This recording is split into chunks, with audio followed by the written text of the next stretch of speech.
Hello, everyone, and welcome back. As always, I'm your girl, Candy Washington.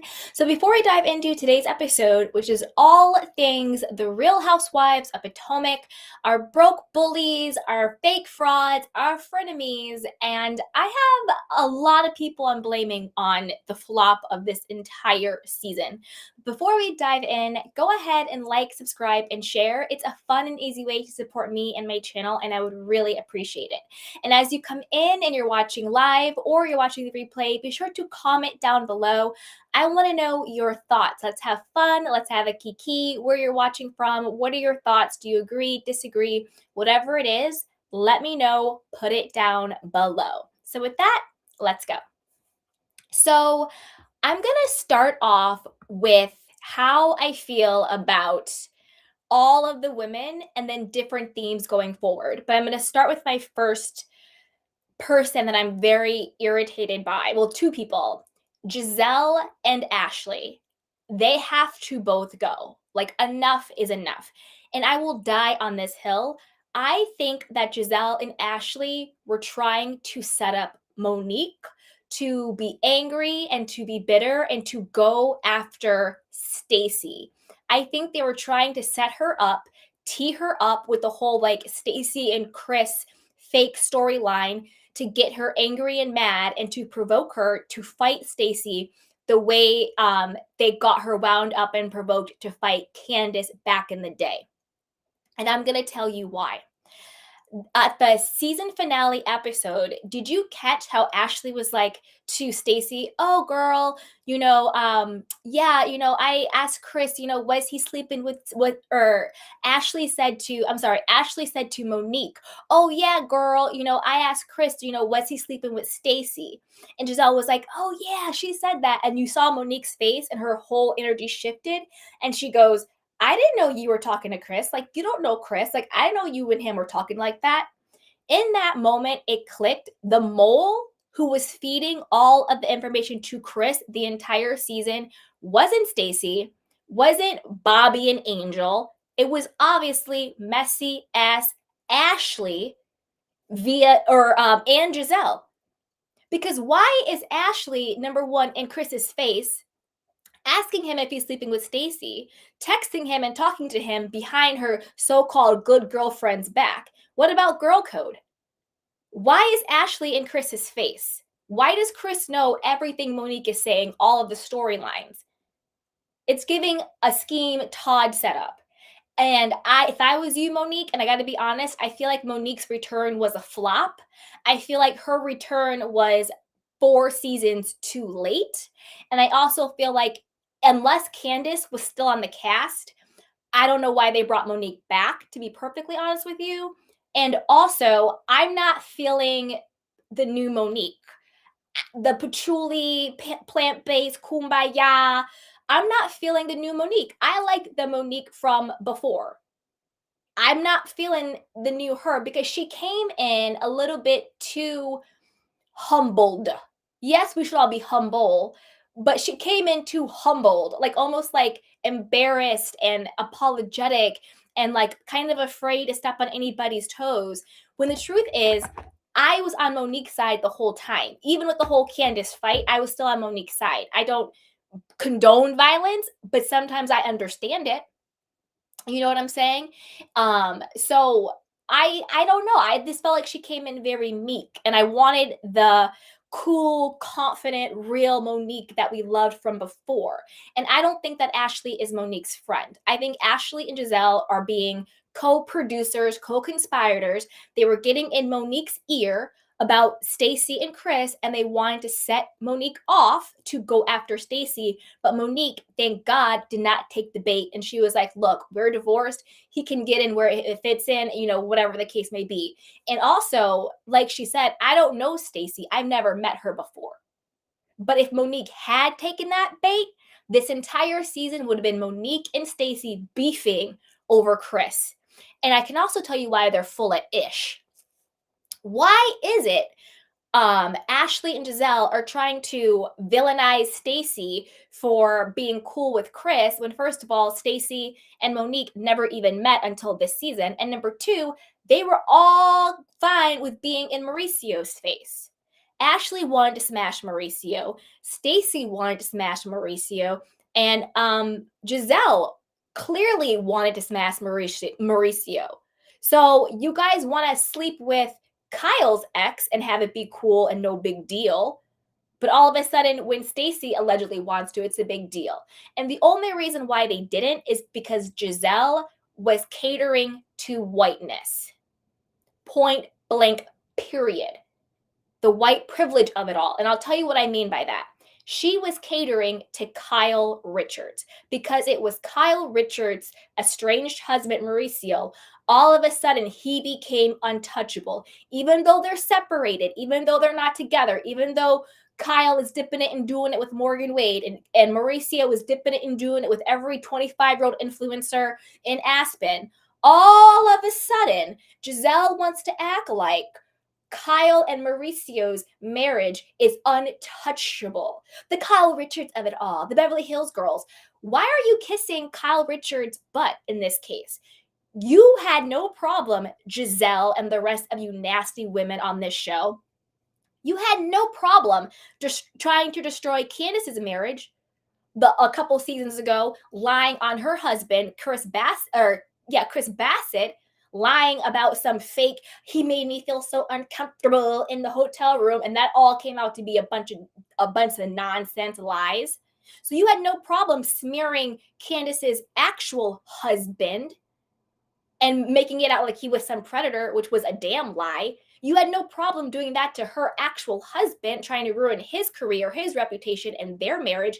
You had no problem going after Eddie, Wendy's actual husband, lying on him, saying he's sleeping, the blogger story, saying he's sleeping with somebody at his law office, and there's like a baby out there with a white girl, like all this crazy stuff. You had no problem going after Chris and Monique's marriage, trying to say Monique's baby was the trainers and they were having all this and this, that, and they're trying to break them up. You had no problem going after Karen and Ray, trying to break up their marriage, saying Karen was cheating on him with blue eyes. So clearly marriage is not sacred to you, Giselle, Ashley.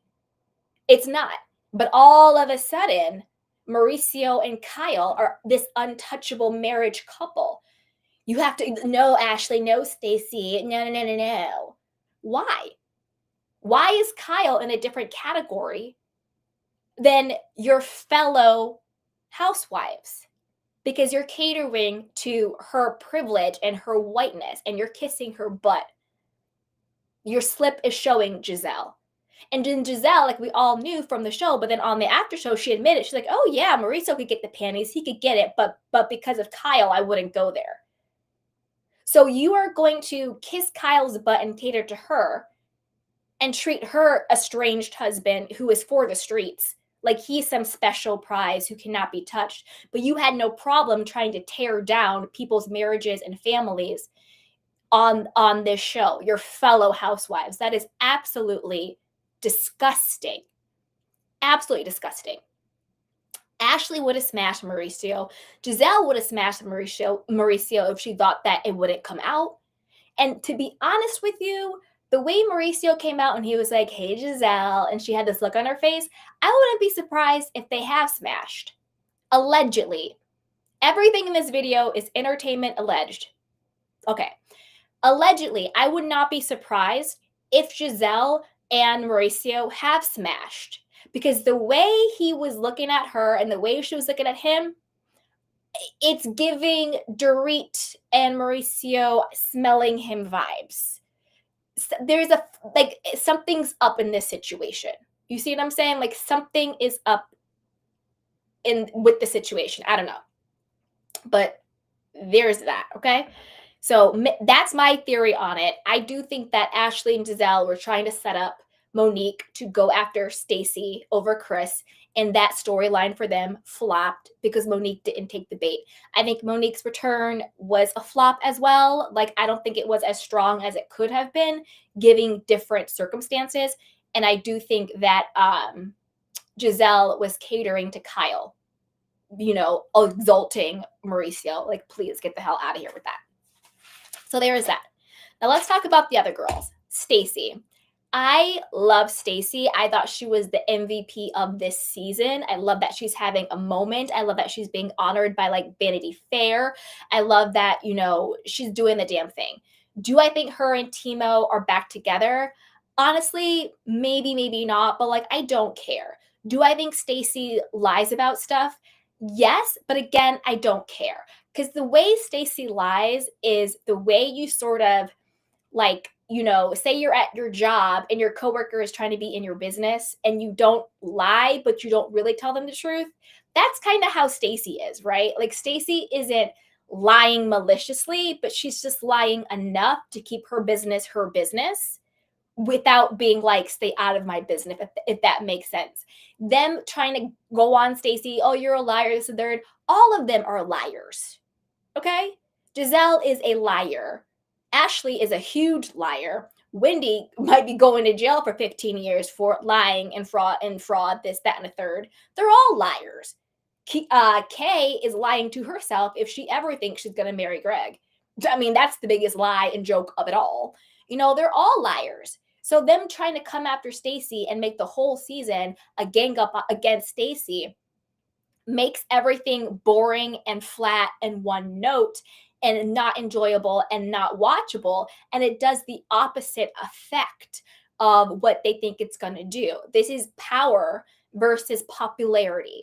And what I mean by that is Ashley and Giselle think they have this power as like fake co-producers to create fake storylines, to lie on people, to have people go after people. And it's always under this guise of we're just concerned. We're just concerned about you. We're concerned. We're concerned, Angel. Did you get evicted? We're concerned, Stacy. Are you lying about this? That we're concerned. It's all very fake.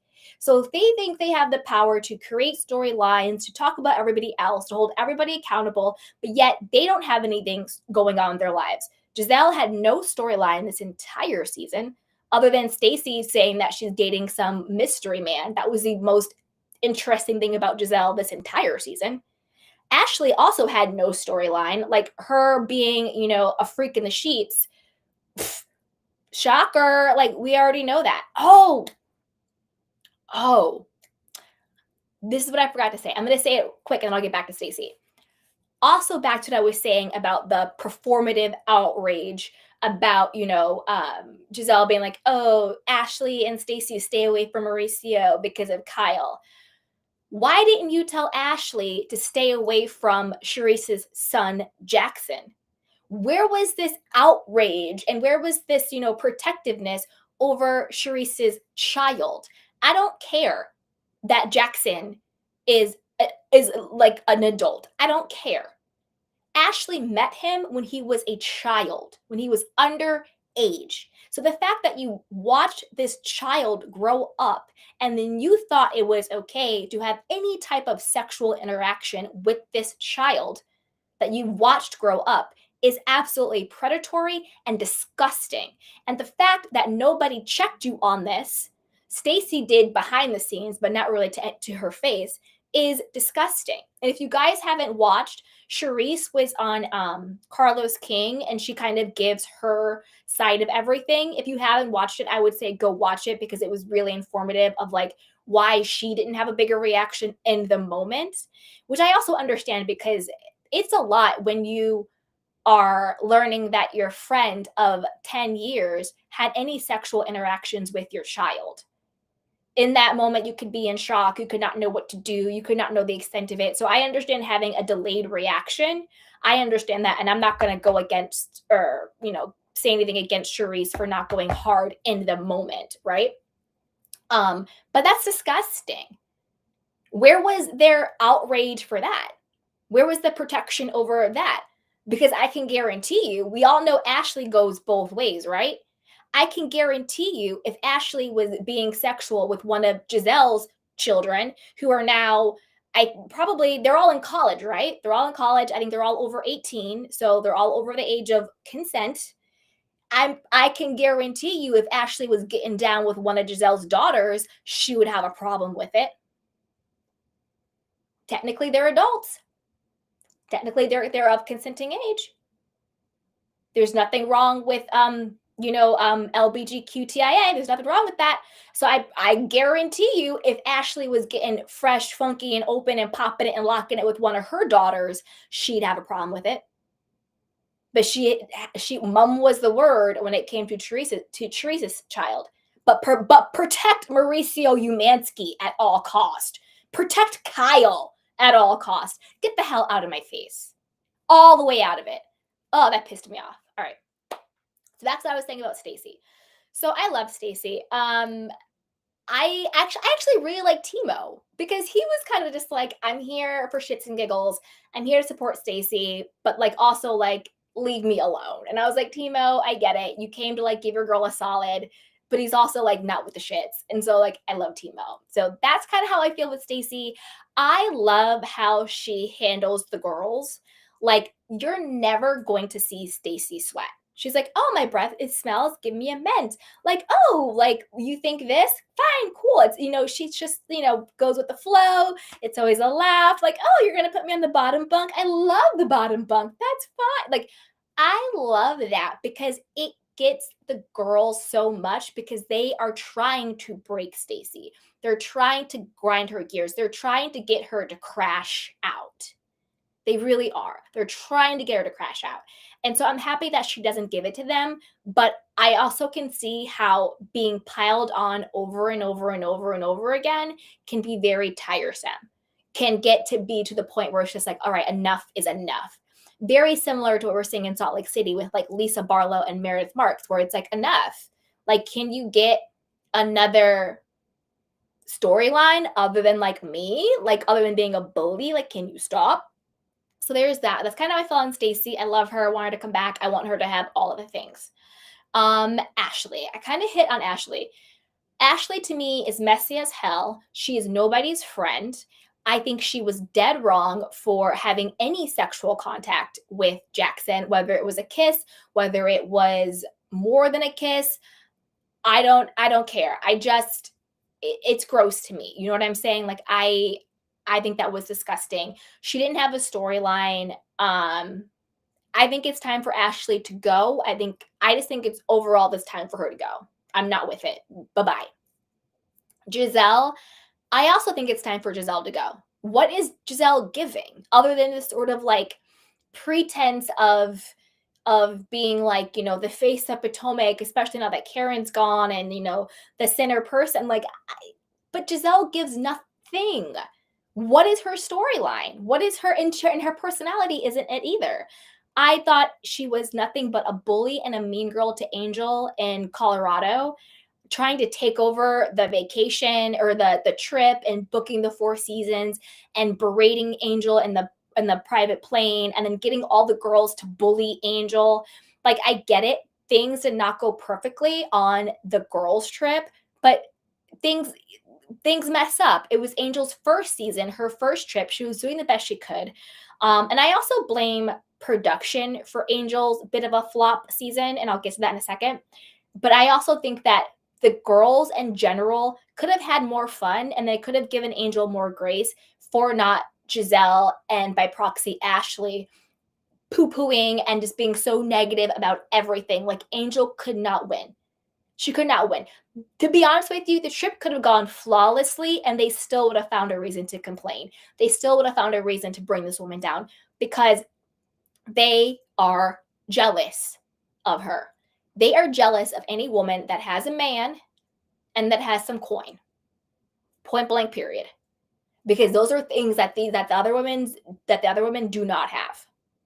Where's Giselle's husband? I'll wait. Where's Giselle's coin? Because her house looked hosh posh magosh. Ashley, I'm not buying that she got $20 million in her settlement with Michael. I don't buy it. I mean, if she did get $20 million, she needs to fire her stylist or hire one because she always looks like a hot mess. Ain't no way you got that millions of dollars and you still looking like you're shopping at TJ Maxx clearance rack. Like, girl, stop. And where's Ashley's man? She's out here pretending to be dating young guys and then embarrassing them, saying they don't have enough money for her. Like, if you have a $20 million settlement, why are you out here still trying to go dig for gold? Don't you have the gold? Like, girl, bye. Girl, bye. Ugh. All right, so let's talk about Angel since I already touched on her. I think that I blame Angel. I mean, I blame production for the biggest flops for Angel. Number one, I don't think she should have been cast on the show. Not because I dislike Angel, because I don't. I don't dislike her. I actually think she's really sweet, but I don't think that she has the personality for reality television. And she also did not have the history and background of actually being in the DMV area to cement her as a Potomac housewife.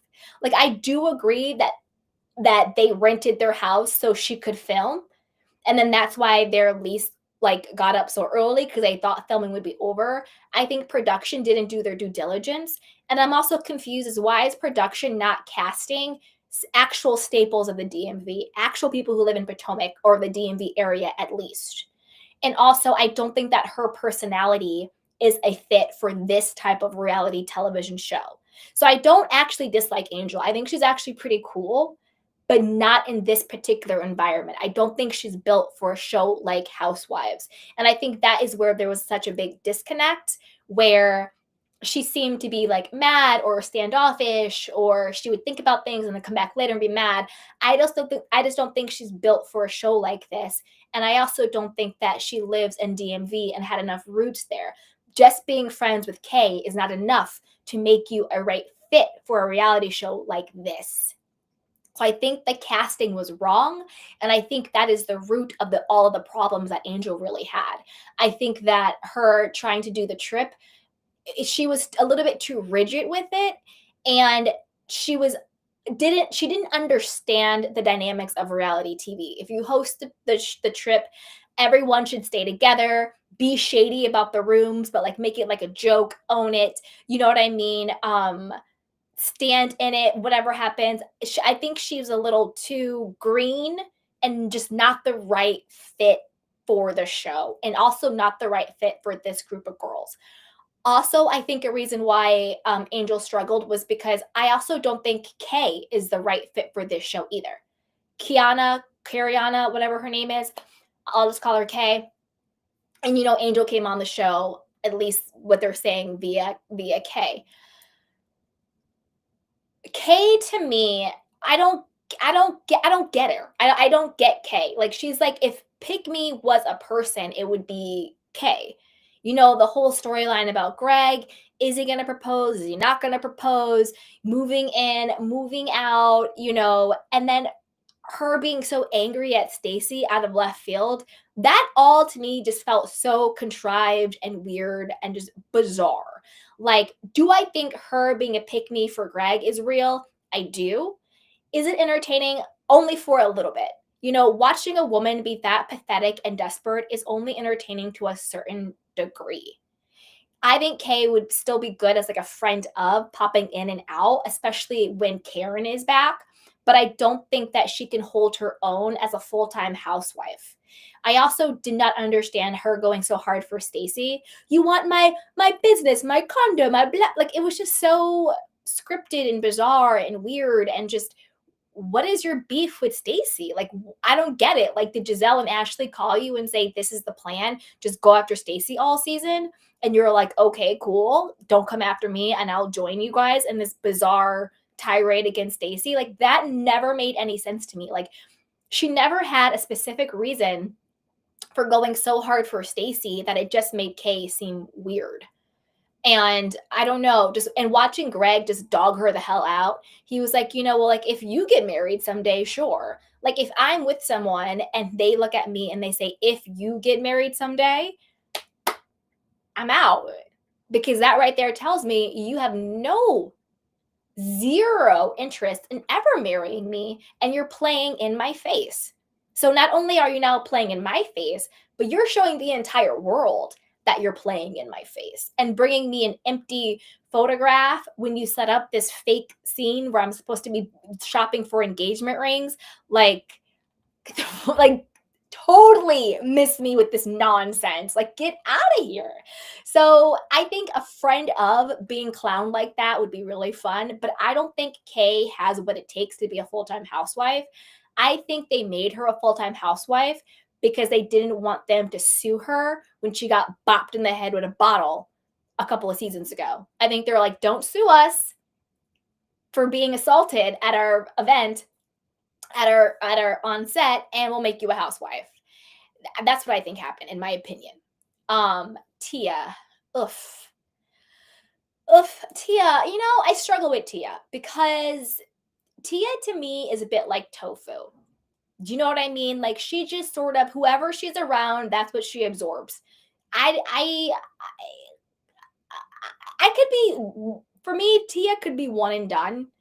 I'm not invested in anything Tia has going on. And I don't mean to be mean. I just don't. I'm not invested in. I know she had some storylines going. Her half sister, and she does real estate, and she has the kids. And she's from England and Nigeria, and like there's just something not. I just couldn't connect with Tia on a human level where I even remembered she was there, if that makes any sense.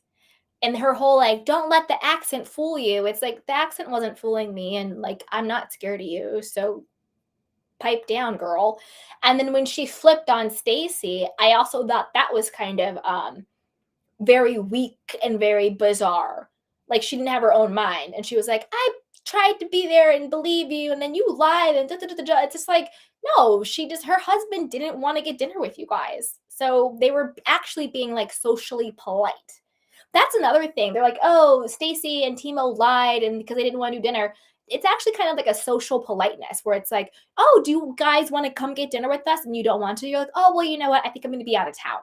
That is sort of like a universal societal politeness way of politely declining somebody's invitation rather than being like, you know what? I don't really mess with you like that. No, I don't want to get dinner with you. Or like, no, Timo's only showing up for 30 minutes and then he's out because he's doing me a favor. Like, no, it's actually socially polite to be like, oh, you know what? I think I have a conflict on that day, but like maybe another time. That's basically what Stacy and Timo were saying. It was a way to politely decline the invite. Get it together, Tia. I don't know. There's something weird. I didn't connect with Tia that much, but let me know what you guys think. You know what I mean? Let me know what you guys think about Tia.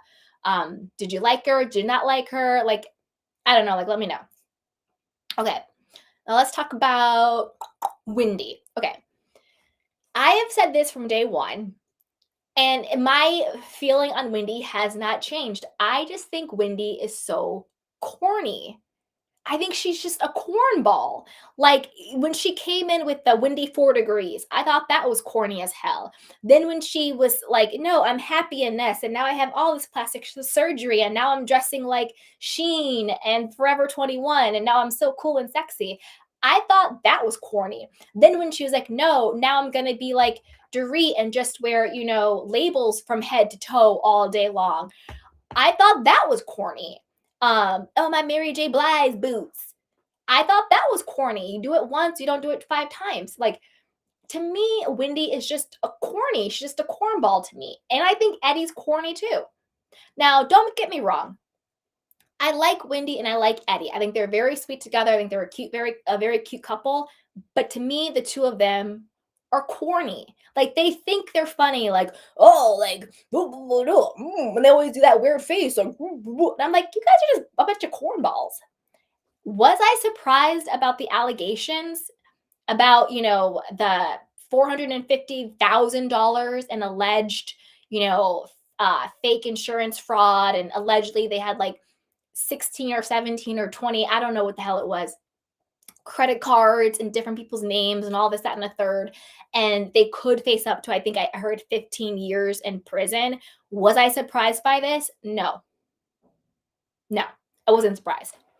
I didn't know what type of fraud, but it was pretty clear that there was some type of fraud. And I'll tell you why. What type of lawyer was Eddie? And it also wasn't clear if he was still practicing law or not, or just doing Happy Eddie. But when they were talking about, getting the bigger house and all the hundreds of $1,000s of renovations and all designer this, designer that, and all of this, that, and the third, I was like, where is the money coming from? Because number one, when professors, especially adjunct professors, don't make that much money to be balling like that. And then Wendy got let go from her job. She framed it as she wanted to leave, but I think it was pretty clear. They were like, we think you should leave. We'll give you the dignity to resign, but we don't want you really here anymore. I guess the Housewives check, but I don't know how much Bravo is paying these people or not, but it seems like not enough if every season across franchises you have a couple of people going to jail for fraud or fighting fraud or whatever the case may be, or lawsuit after lawsuit. I don't know if Bravo's not paying enough. I don't know what the case is there, but and then I just didn't know where was all of the money coming from. And yes, lawyers do make a lot of money. Yes, they do. But I wasn't sure if Eddie was still practicing or not because it seemed like he wasn't and he was just doing happy Eddie. I don't know. But something wasn't adding up. Unless I was like, maybe her clothes and bags and stuff are fakes. And if they are, you know what? Good for her. Work within your budget, boo boo. Um, but apparently, allegedly, they were buying all the designer stuff and then returning it and then saying it was like stolen so they could get the money back for it. That's bunch of nonsense. A bunch of nonsense. And again, it's like, think about like the housewives, like Dorit and PK, like being foreclosed on and their alleged financial schemes and frauds and bankruptcies. And then Dorit, wearing head to toe designer all the time. It's just a bunch of nonsense. Like, first of all, you don't look good. I don't care who you are. You don't look good when you wear designer from top to bottom like that. Nobody looks good like that. And you also don't look rich. You look fake. Do you know what I mean? You look fake, you look phony, you look like a fraud. Like you look like something's up. So, yeah, I mean, yikes. Time will tell. We'll see what she says at the reunion, but I don't think it's looking so good, especially when the feds get involved in these cases. Because again, the federal government does not go after someone unless they know they're going to win. They have like a 96% conviction rate or something like that. The federal government isn't coming after you, especially if you are a public figure, because the federal government is not going to get egg on their face over a housewife. So when the feds come after you, you know something is up. And they're not playing and they're not gonna play like that. Do you know what I mean? So yeah, I don't know. Wendy to me has always been a cornball and just corny, keeping up with the Joneses. We'll see what happens with her case, whatever. Oh, you know what I also want to know? I know that when Wendy first came on the show, Karen was like, "Oh, on the fence about Wendy because didn't she say, was it Wendy? She said Wendy tried to poach her contacts for a charity or something like that. And so Karen sort of had like an issue with her over that. She was like, you're trying to get my contacts for like my philanthropic things, whatever the case may be. But I want to get to the root cause of the beef between Karen and Wendy because allegedly that beef goes deep. Like Karen does like not F with Wendy by any means. So I'm excited to see more of that, and I know that Karen's going to be at the reunion, so we'll see what happens with them there. Speaking of Karen, she was greatly missed, and I'm happy she's out of jail, and I hope she learned her lesson. And then next week, we're going to get her sit down with Andy Cohen. Apparently, he asked all the right questions. Again, time will tell. We will see. But yeah, there's that. Okay. Who did I miss? Monique. Oh, Jazzy. Did we really need Jazzy this season? She got married. Cute. I don't know. Again, like I feel like Jazzy and Kay could have morphed into the same person and it would have been fine. They kind of gave the same energy, kind of played the same role. I don't know if we needed Jazzy and Kay, if that makes sense. And Tia, even. They're all three kind of like that same, not energy, but kind of same spot position, if that makes any sense. Jazzy, I'm kind of indifferent to her. I don't really get a good read on her either way. I don't think she's all that. I don't think she's necessarily needed. She kind of just pops off every now and then. Like, "Oh no, Stacy, you didn't come, you weren't gonna come to my wedding," and blah, blah, blah. Like, just I don't know, just weird, bizarre stuff. So there's that. So let's see what else. I think that was my main points about the girls. Let's see if I had anything else to say. So, okay, so we talked about Mauricio Umansky. We talked about popularity versus power. Okay, let's see what else. We talked about group bullying, like Stacy versus the group. Oh, Angel versus Giselle versus the group. We talked about this a bit, but again, I do blame production because I don't think that Angel was the right fit for this show, especially where she was in her life and where she was living in her personality. I think that was a bit of a mess. But I did want to say, I did feel really, I did feel bad for Angel with the group trip because even the people who are usually targets of bullying turned around and started bullying her. Like I was really disappointed in how hard Stacy was going after Angel with the trip. And then when we watched the if you watch the after show, Angel says that Stacy actually called her after the whole thing wrapped and apologized and said, you know what, after talking to Timo and my daughter about the trip and everything happened, she's like, I know that you were really trying hard and we did get some fun experiences. And I am sorry for like how hard we went for you. And I thought, that's really good that Stacy had that awareness because I felt the same exact way watching it. I was like, Stacy, you know what it's like when you can't do anything right, where these women are just coming after you no matter what.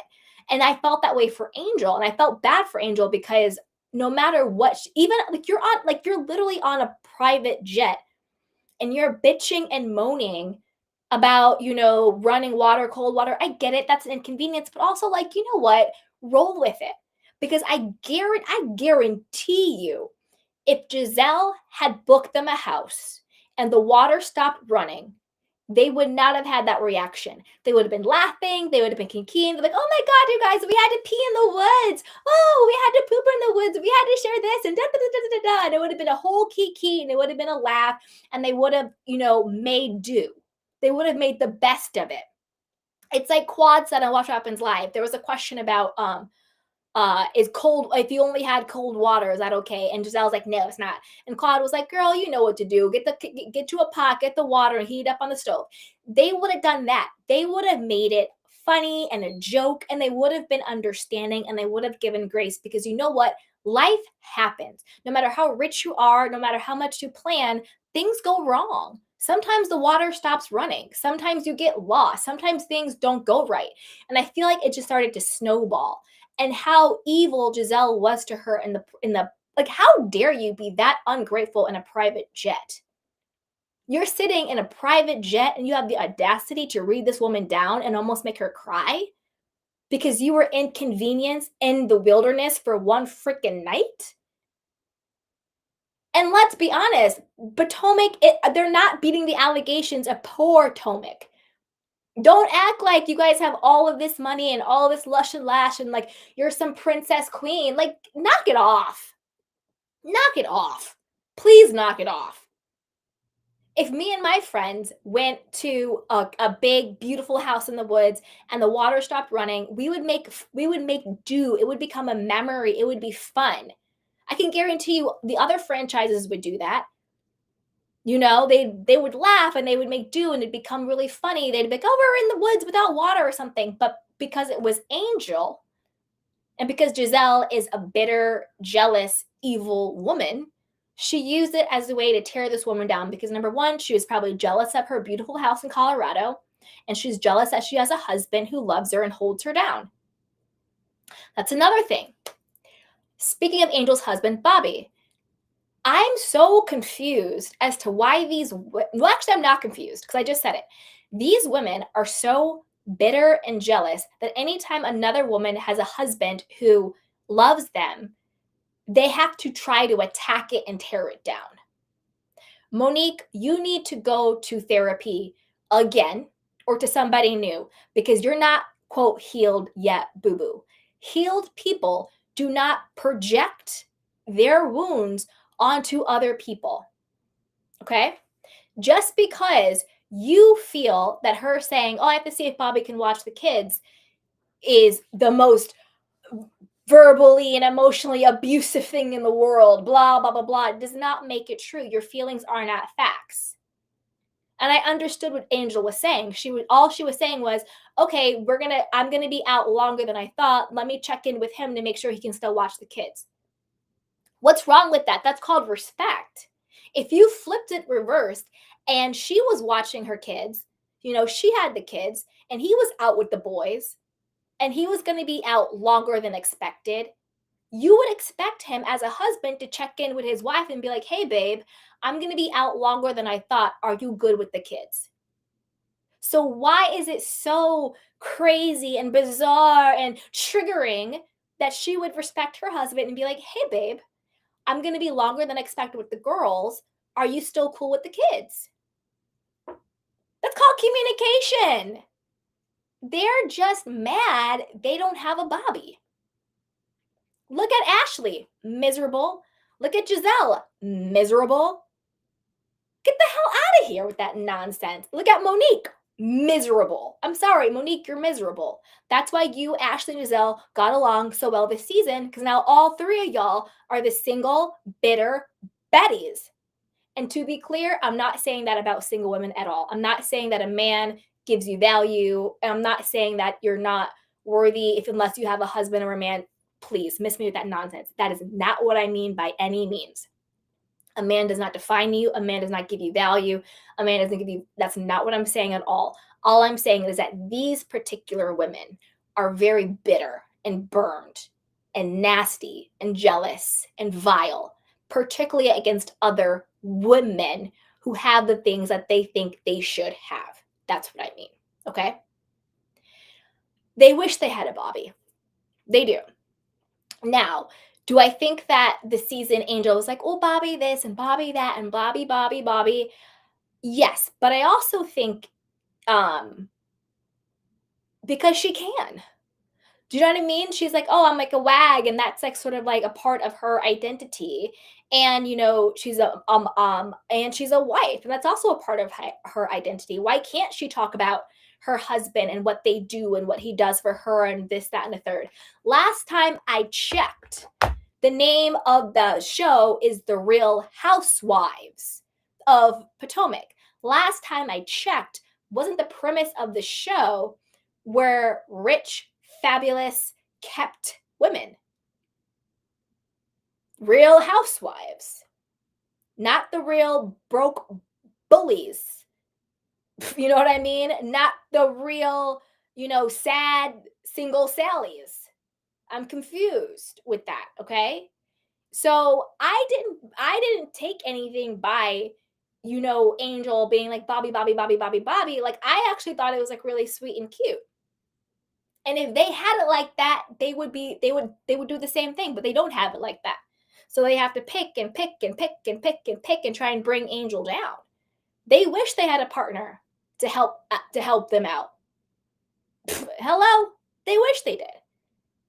I also think that with Angel, she's also postpartum. So I do think she had probably some, maybe some body issues going on, feeling like she just had her baby, but she's also, breastfeeding, and your body gets different after having a child. And also she was a fish out of water. Like, sure, she had Kay, but Kay isn't even really that much of integral to the group. Do you know what I mean? And so I think that Angel came in probably not knowing really where she fit in. So a part of her was probably overcompensating with the Bobby stuff too, which is also understandable. You're with a group of women. The premise is the real housewives living this rich life and having like great men and all these things. And she has all that. And so she's talking about it. Now, do I believe that she stole $30K from him allegedly when they were dating? Probably. Seemed like the allegations were true, but you know what? He stood beside her. So I guess he didn't care. You know what I mean? Do I think they rented the house just to film? Yeah. Do I think that she told the realtor she only wanted to pay $1,000? No, because Wendy's story changed. The first time Wendy told the story, she's like, I want the place to look like it's 14,000, but I'm only going to pay 2 or 3, whatever it was. But then when she retold the story to Angel in Colorado, all of a sudden it was like $1,000 a month. Who on this planet is saying to a realtor in the DMV, I want to rent a big house for $1,000 a month? Come on now. Do I think she probably said something like, this is my budget? I want it to look really nice and fancy, and the budget was probably smaller than 14K a month. Yes. Do I think she said $1,000 a month? Like, get the hell out of here, Wendy. And also, like, and that's another thing. You can't take anything Wendy says seriously, knowing the allegations against her. Like, Wendy, you can't, like, you needed to just be as quiet as a church mouse this entire season. You know what I'm saying? No, I mean, hindsight's 2020. When you filmed, you didn't know what was coming for you. But you trying to count anybody's pockets is absolutely crazy and bizarre to me when you're facing 15 years in prison over some credit cards and insurance scams, allegedly. And you want to talk about somebody trying to work within their means and budget, maybe you should take notes. Because do I think Angel was trying to work within the budget Bobby gave her? 100%. Again, as she should. As she should. Same thing with Stacey. I loved how Stacey was like, no. She was like, I did not buy anything from Kimosabe, whatever the hell it's called. She was like, no, I got some keychains and they loved it. And what? She's like, I know how to stay rich. Because that's true wealth. That's true richness. It's not like, oh my God, let's go drop all this money and then stand around in a circle and talk about how much money we spent. I thought that was really weird, to be honest with you. I thought it was weird as hell. If I was ever out with people and they're like, let's go shopping and buy all this stuff and then stand in a circle and tell everybody how much we paid for everything, I would be like, this is really weird and no. So I actually love Stacey. She's like, oh, no, I'm not rich. I'm not that. That actually shows you Stacey probably has more money than anybody around there. That shows you she probably really, really has the money. You know what I'm saying? So there's that. So let me see if I had anything else. One sec, I have to call.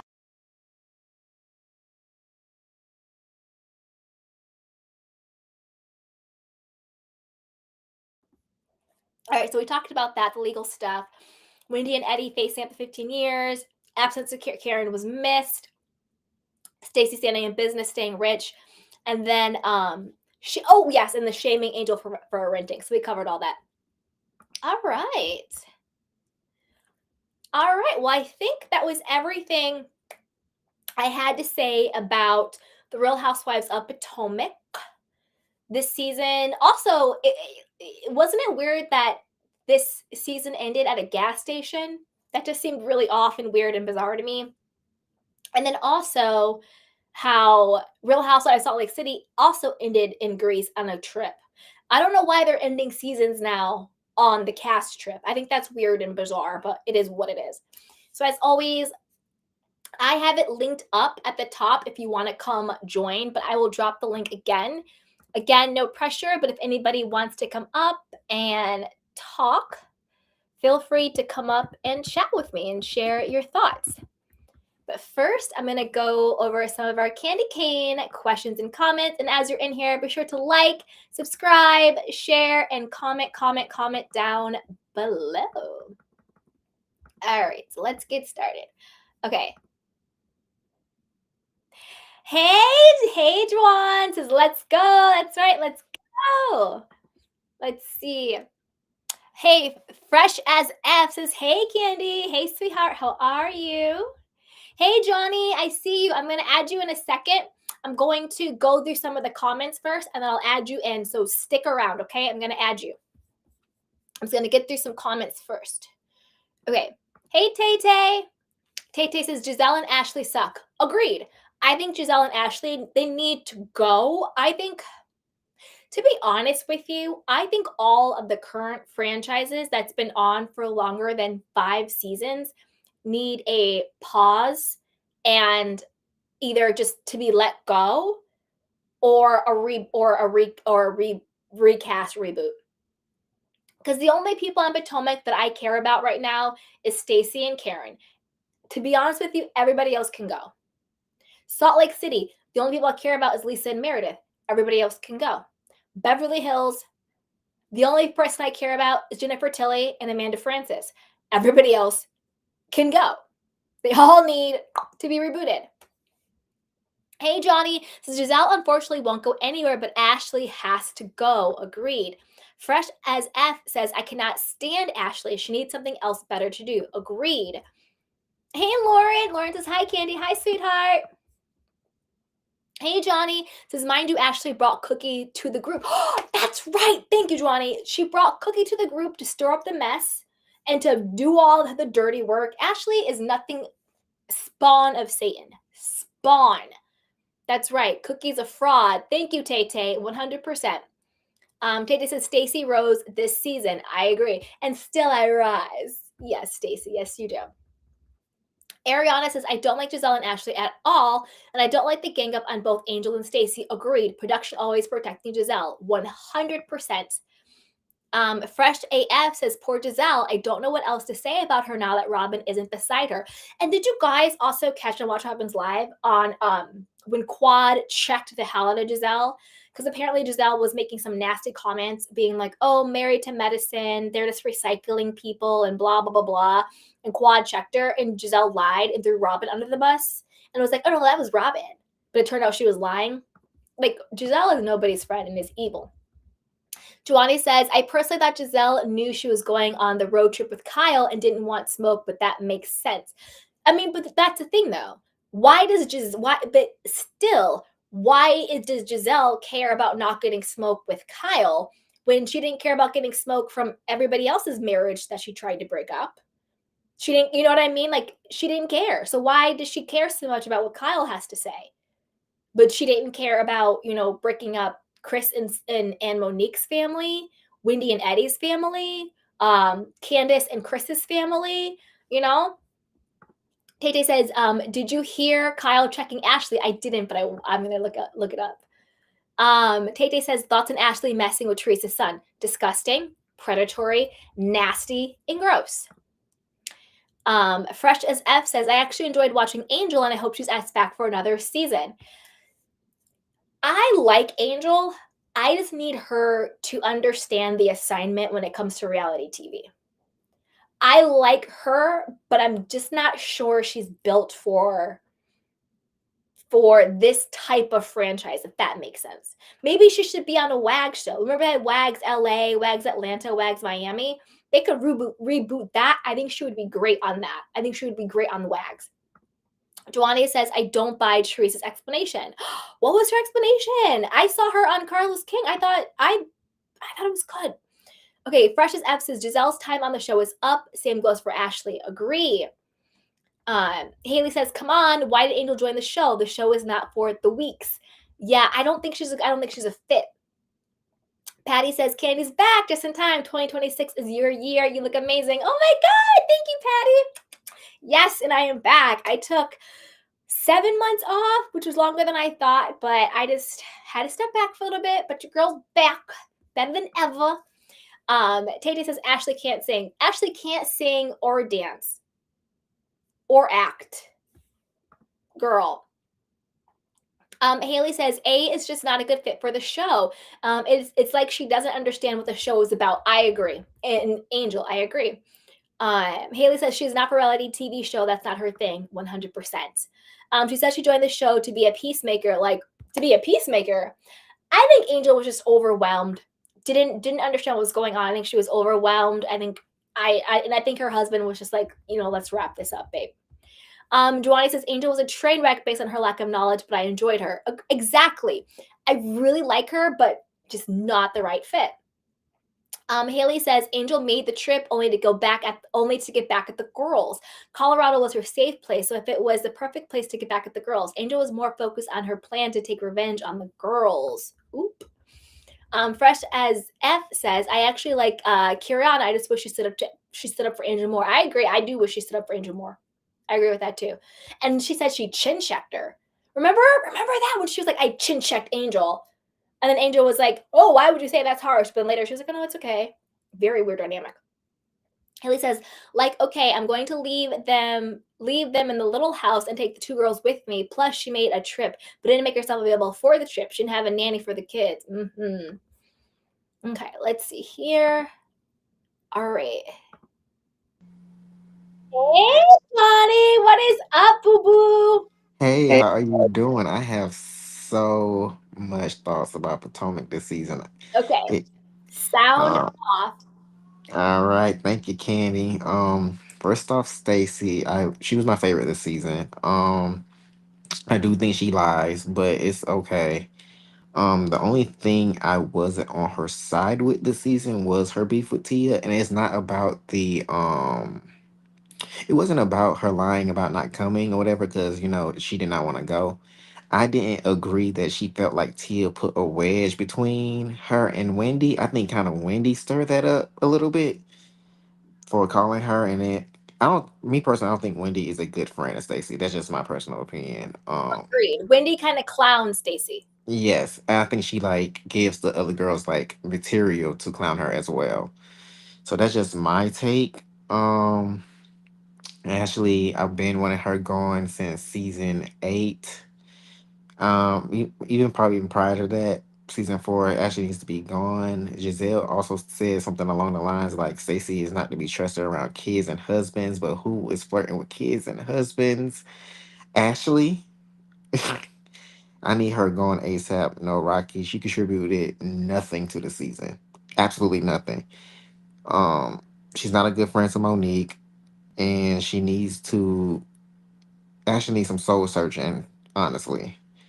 Giselle, I tried to give her grace last season, when when she was going through her father's passing. And then, it was like she turned a new leaf by like making up with the girls, but the same old nasty Giselle came back this season and proved that, old dogs don't know new tricks. What I don't like about Giselle is that she, this just proved that Giselle is not a good anchor and Karen is needed.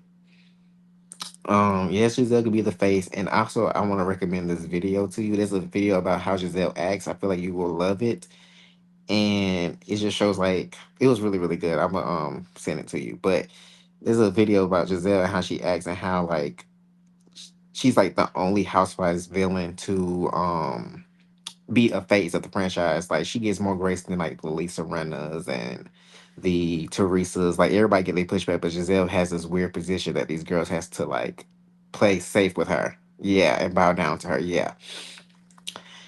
I'm gonna do it. I'm gonna do Wendy last. Angel. I liked. I ain't gonna say I like Angel. Okay, I could see where Angel messed up. I do think she was on the wrong show. I do think that she's sensitive, and I do think that she is most likely a sweet girl. But this was a wrong show for her. But I did enjoy her. Um, Only thing I feel like she was like she was. I was. Will you say a grudge holder or like she was like I don't know what's the words for it. Delayed reactions. Late reaction. There It we was go. like in the moment she'd be like, "Oh, okay," but and then she would go back. I don't know whether she would talk to Bobby or talk to Kay or whatever, and then she would come back like three scenes later and be mad Yeah. about what happened like two scenes ago, and everybody's like moved on. They're like, "What?" That's why again, I don't think she has the right personality for it because she's Yeah. not in the moment enough. She's not, you know what I mean? Like the girls may be messy and bitter and all that stuff, but in the moment they're good at the back and forth and the banter and being like in it. Whereas, Yeah. or I'm not sorry, Angel kind of sits back and observes it all and kind of acts like okay, and then she stews and then she regurgitates it out later on. Yeah, that makes sense. Why are Because you the mad right catfish thing going on to episode 9 was insane to me. insane. And to this point, I think Haley said, plus don't forget that Angel came at Wendy for no reason. I forgot about this. She invented non-existent issues she had with her. However, she couldn't attack Giselle, who made the cashback comment about her. I agree. The whole thing with Ashley going after or Angel going after Wendy was weird and bizarre. Because I don't I'm yeah, that was weird. Because it was Giselle who set the catfish and brought it up. And then Wendy being her messy cornball self, just sort of egged it on. But it really was Giselle. I think people forgot, and this is the only thing I think what I people forgot tend to too. forget is that Giselle did apologize, Mm, and Wendy was laughing. And I'm like I said, I'm gonna get to Wendy last. I have a lot for her, but yeah, Tia, you all right? She is like tofu. Wherever she's at, she soaks in whatever the information is. I did like her. I will say that I did like her, but I do think it wasn't her fault because Tia was kind of positioned really well on this show. Being Giselle friend first, you know, she came in through Giselle. That was like a good positioning. And also, I think with Tia, she always was at the right place at the right time at all times. I don't know how, but it seems like when somebody is telling T, she's there. When somebody is doing something, she's there. And she gives her input. And she also was I feel like if she was to mold into like a mediator role instead of being like messy, she'll be really well on the show. K. Poor K. So like I said, I'm gonna get to Winnie last because I'm gonna put K in there with her. Um Kay is very childish. Because you say you don't get her, I could probably explain it. Kay is very childish and she's very inarticulate. If you notice, if you notice when Kay says things, she don't have the vernacular as the other women. Um, and I like to pay attention to people. And I remember in the last season, Kay had said something along the lines of like, um, she had to bury her fiance, and I think that probably stunted her growth a little bit. And because it was at a very young age, I think she said. So everything about her just gives like very childish and like you know how Portia was when she first was like on there. That's how she kind of gives. Like she's very childish, very naive, very inarticulate. Because anytime she says what issue she has, she can't really explain herself because it don't make sense. But I will say I can kind of see why she has issues with Stacy and Wendy. I don't think it's very valid, but I know why. You know, and I'm gonna tell you, and that's how I'm gonna go to Wendy. I think Wendy is very phony. So that's what I think Kate issue is with Wendy. I think she sees the same thing in Stacy, but she can't articulate herself, and it turns into like aggression. Because when people don't know how to talk, they get mad. That just is what it is. So now with Wendy, disappointed. First things first, Wendy, allegedly, you are a scammer and you are a fraud. Um, I don't like the fact that after all this stuff that you have been through on this season of Potomac, you was probably the most you was probably the most mistreated cast member on here just for you to be a Giselle Funky. I cannot believe what like you piling on an angel. I like I said, I don't think she's Stacy's friend for real. Because I think she thinks Stacy is funny to laugh at, and she's funny to be around because Stacy says crazy stuff. But I don't think she genuinely likes Stacy like that because she's the one who brought out the TJ stuff. I remember when in the cabin, when they was talking about the what's it called the realtor, the first thing she do was throw Stacy on the bus. Said, "Oh, you didn't call TJ. Why you want her to call the realtor?" And I think that's because Wendy was lying about the realtor. Also, I remember Wendy talking about how she believes Angel did not graduate college, but you don't know her. wait 1 second. Oh my God, Darren! Hi. I did not know Oh, that was you. Sorry. no, you good. Hi, Darren. Love you. Miss you. Thank you so much for being here. Love you, Darren. Okay, go ahead. Keep popping off. Yeah, I was just thinking Wendy to me, and I always say this because you was gone, so I was fighting for my life on Twitter about Wendy. But Wendy gives me that she's a very insecure girl, and that's why when she first came on there, she weaponized her education against the women, and that rubbed me the wrong way. And then she came back, weaponized her new body against the new women. or it's just like now it's her stuff. Like I feel like it's always she's trying to prove herself with the women. And honestly, and I'm happy they showed this scene. I think it's because of her mom. You remember when her mom cussed her out and stuff? I feel like Wendy was never going to be enough, and that's why she is trying to keep up with the Jonesies, and it messed up her entire life. And that's all I got to say. I I agree with that 100%. And I always think when children feel like they have to financially provide for their parents, that's always a messed up dynamic. Always, because, and I get it. I trust me, I get the sentiment of like, I want to be grateful and give back to make sure my mom's good, my dad's good, make sure my family's good. I totally get that. And of course you want to be able to help your family, but I think when it becomes an expectation rather than your own willingness to give, that is dysfunction, and that's very, very unhealthy. Like, your parents should not look to you to provide for them financially. Like, look what happened with Ashley and her mom when Michael was like, "You need to cut your mom off." And she's like, "No, we need to," and she wanted to keep giving her money. And then look at Wendy's mom. Remember when it was this season, last season, and her mom was like, "I want my allowance," and Wendy cashed after $500. Yeah, I remember that. That was Like, last season. Yep. that is so crazy because you never actually develop as a functioning, healthy adult when you have that unhealthy dynamic.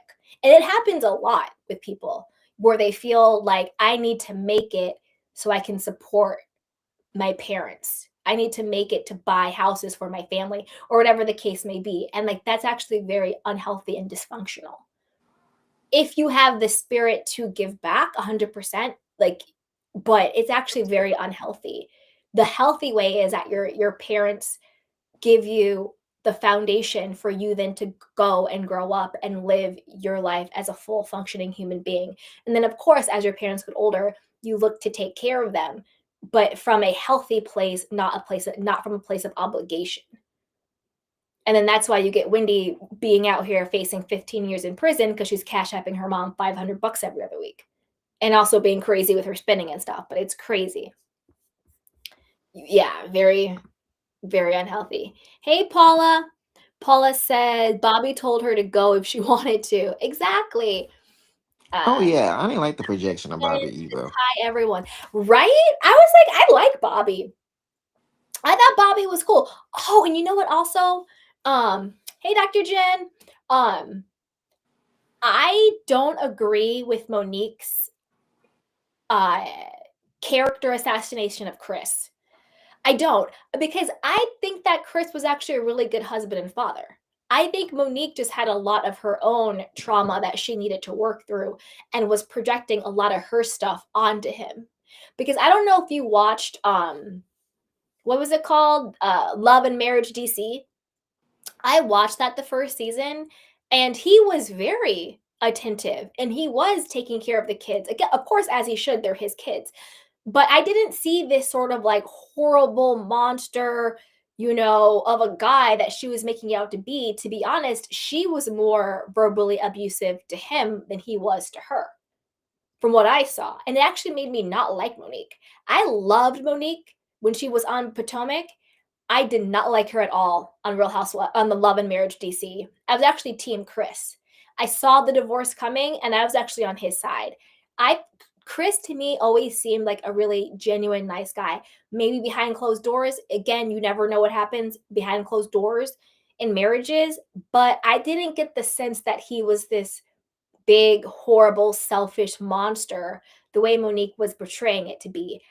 I think it's more of Monique was trying to get her validation from being Chris's wife without actually giving validation to herself, which is why now that they're broken up, she's sort of going on this spiritual healing journey and very patchouli locks and plant-based and all that jazz, trying to find herself.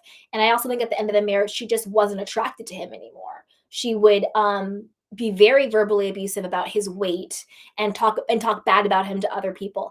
That I think is always disgusting. When a husband talks poorly about his wife to other people, disgusting. When a wife does it, also disgusting.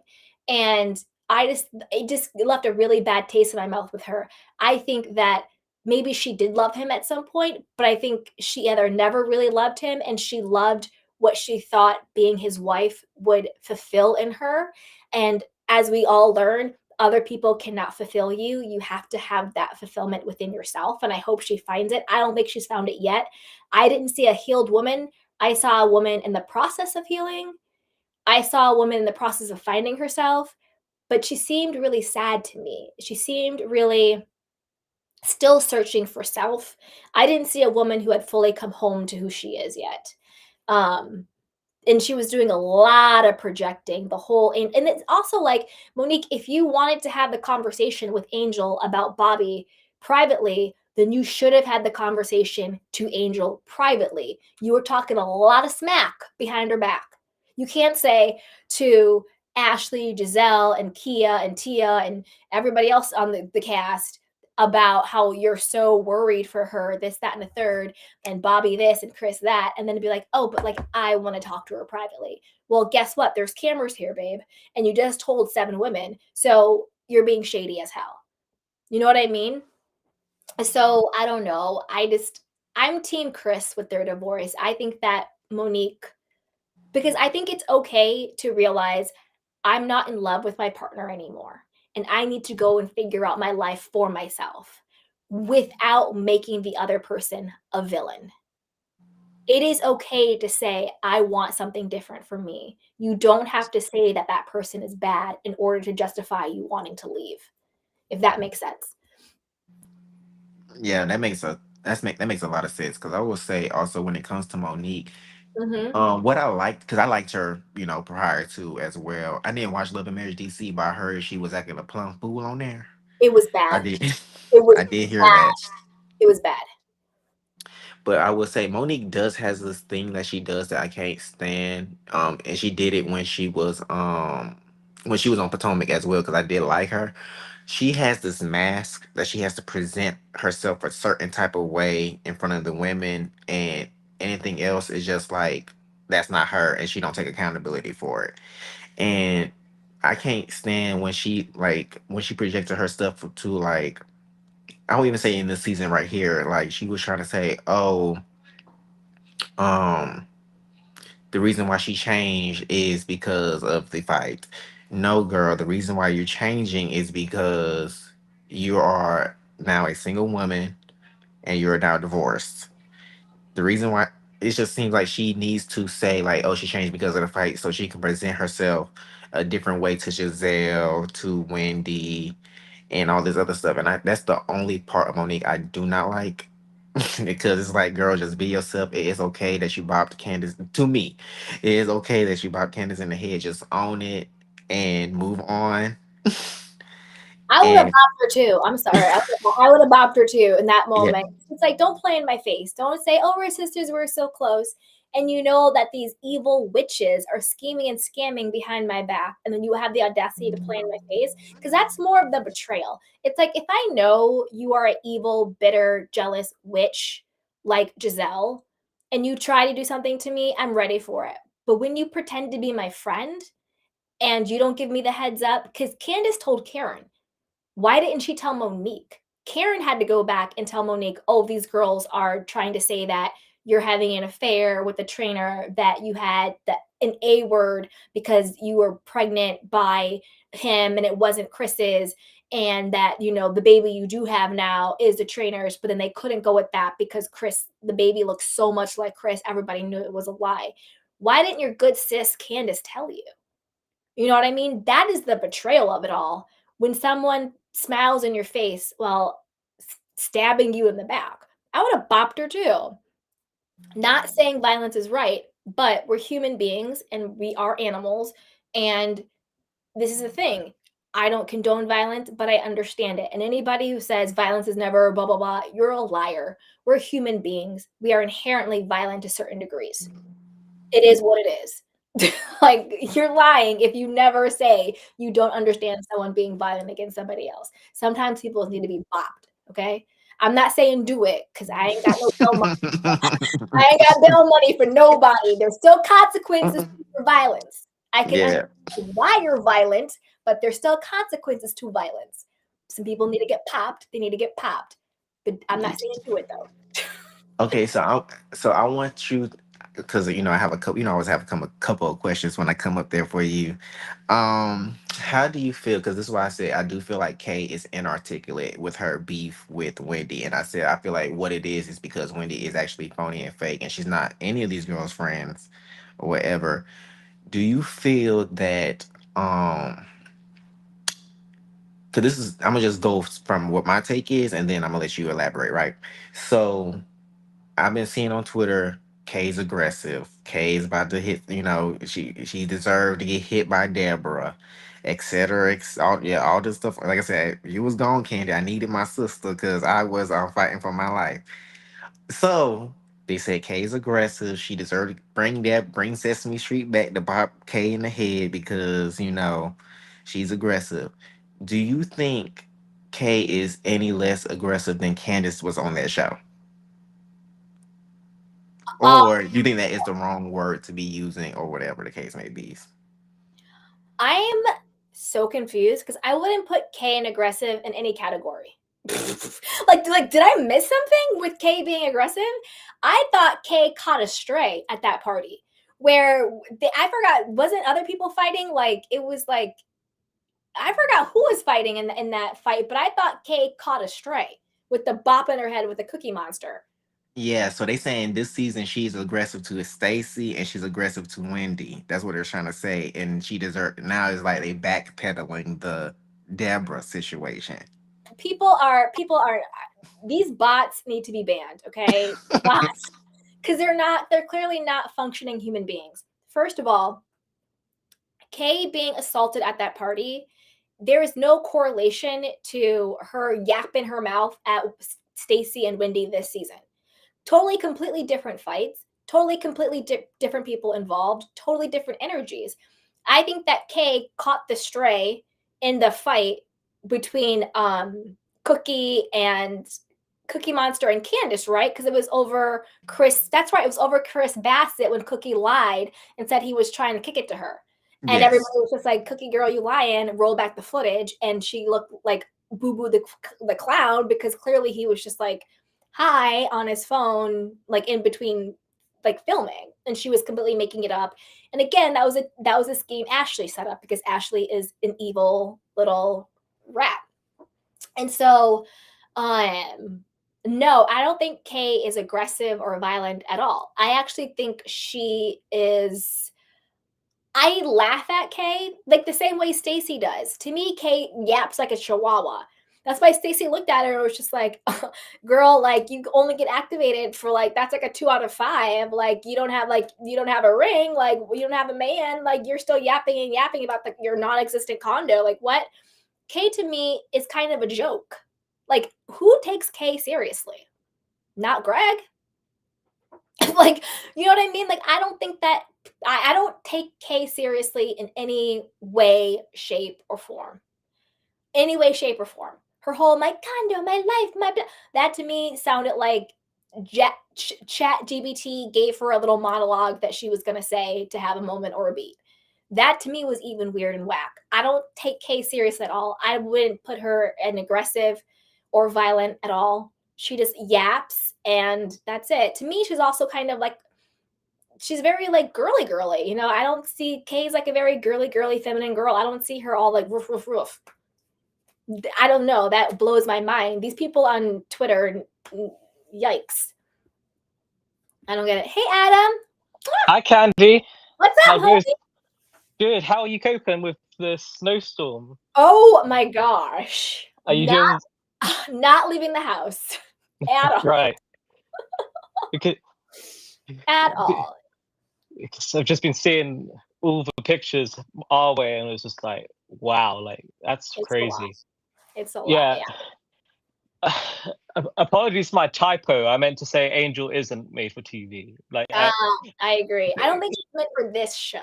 Maybe like Rags. she can go on something that I wouldn't bother to watch. That's just. I think this is very, very weird this season. I don't know. I haven't enjoyed it personally. I think that, as you said, Monique is not the energy that we had in seasons two to five, and I think this situation with Wendy, we all knew she was playing a game, right? Like, no, no one could take the way that this girl was living like she was actually spending real money. I mean, like, it's just I can't. And I think without Karen, this show just kind of lost its gravitas. To me, that's just kind of what Karen was kind of like always the massive differentiator that made this show kind of what it was, in my opinion. Monique was good back in the early days, but it's kind of with Tia. I've got mixed opinions. Oh yeah, your fellow Brit. Yeah, I think if I had to pick between out of all the newbies, um, between her and Angel, I would pick Tia in 5 seconds. I mean, literally, you don't want to mess with someone who works at Sotheby's. I mean, that's but but in also just she doesn't give kind of this social awkwardness, snap behavior, kind of what we've seen on Beverly Hills with Amanda, um, which is just another mess in itself. but but it, not so much this season, um, but unpopular opinion, um, across the majority of the seasons of this show, I've actually quite liked who you dub as Evil Ashley. Not so much this season. I don't see anything special that she's added this season. This season's just been pretty mellow. Get off my stage. I How shall, dare yeah. you? How dare you? No, I liked the dynamic that in seasons 4 and 5 that she had with Monique. That was, and I liked it that she was the only one who displayed wealth. Karen didn't need wealth to define her. Karen had the personality that was vibrant and cool. Ashley was the one that was only kind of demonstrating any type of wealth. But now with the show, it's just. Do you think Monique should come back as a full time? I think we can just let Monique go into the forest and meditate and figure out what she has to do with her life. I mean, I don't know. I just don't. I feel like her return was a big flop. Like it was just so weird to me that she was just up Giselle and Ashley's butt and bashing her ex.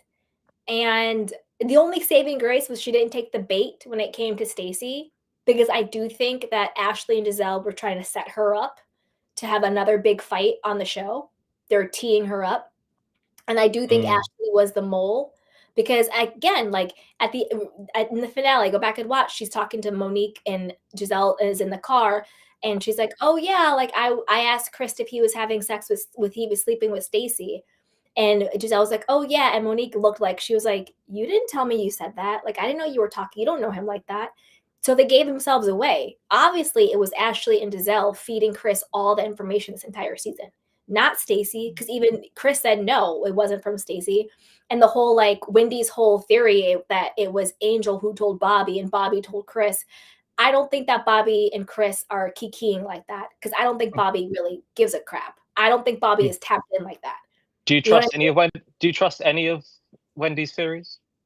No, I mean, Like, call a spade. Call a any spade a spade. Call a yeah, spade a spade. I Like, don't trust anything from Wendy, and Wendy's fake. Wendy is phony. You know, I do think that she is fake with Stacy. I do think that she was fake with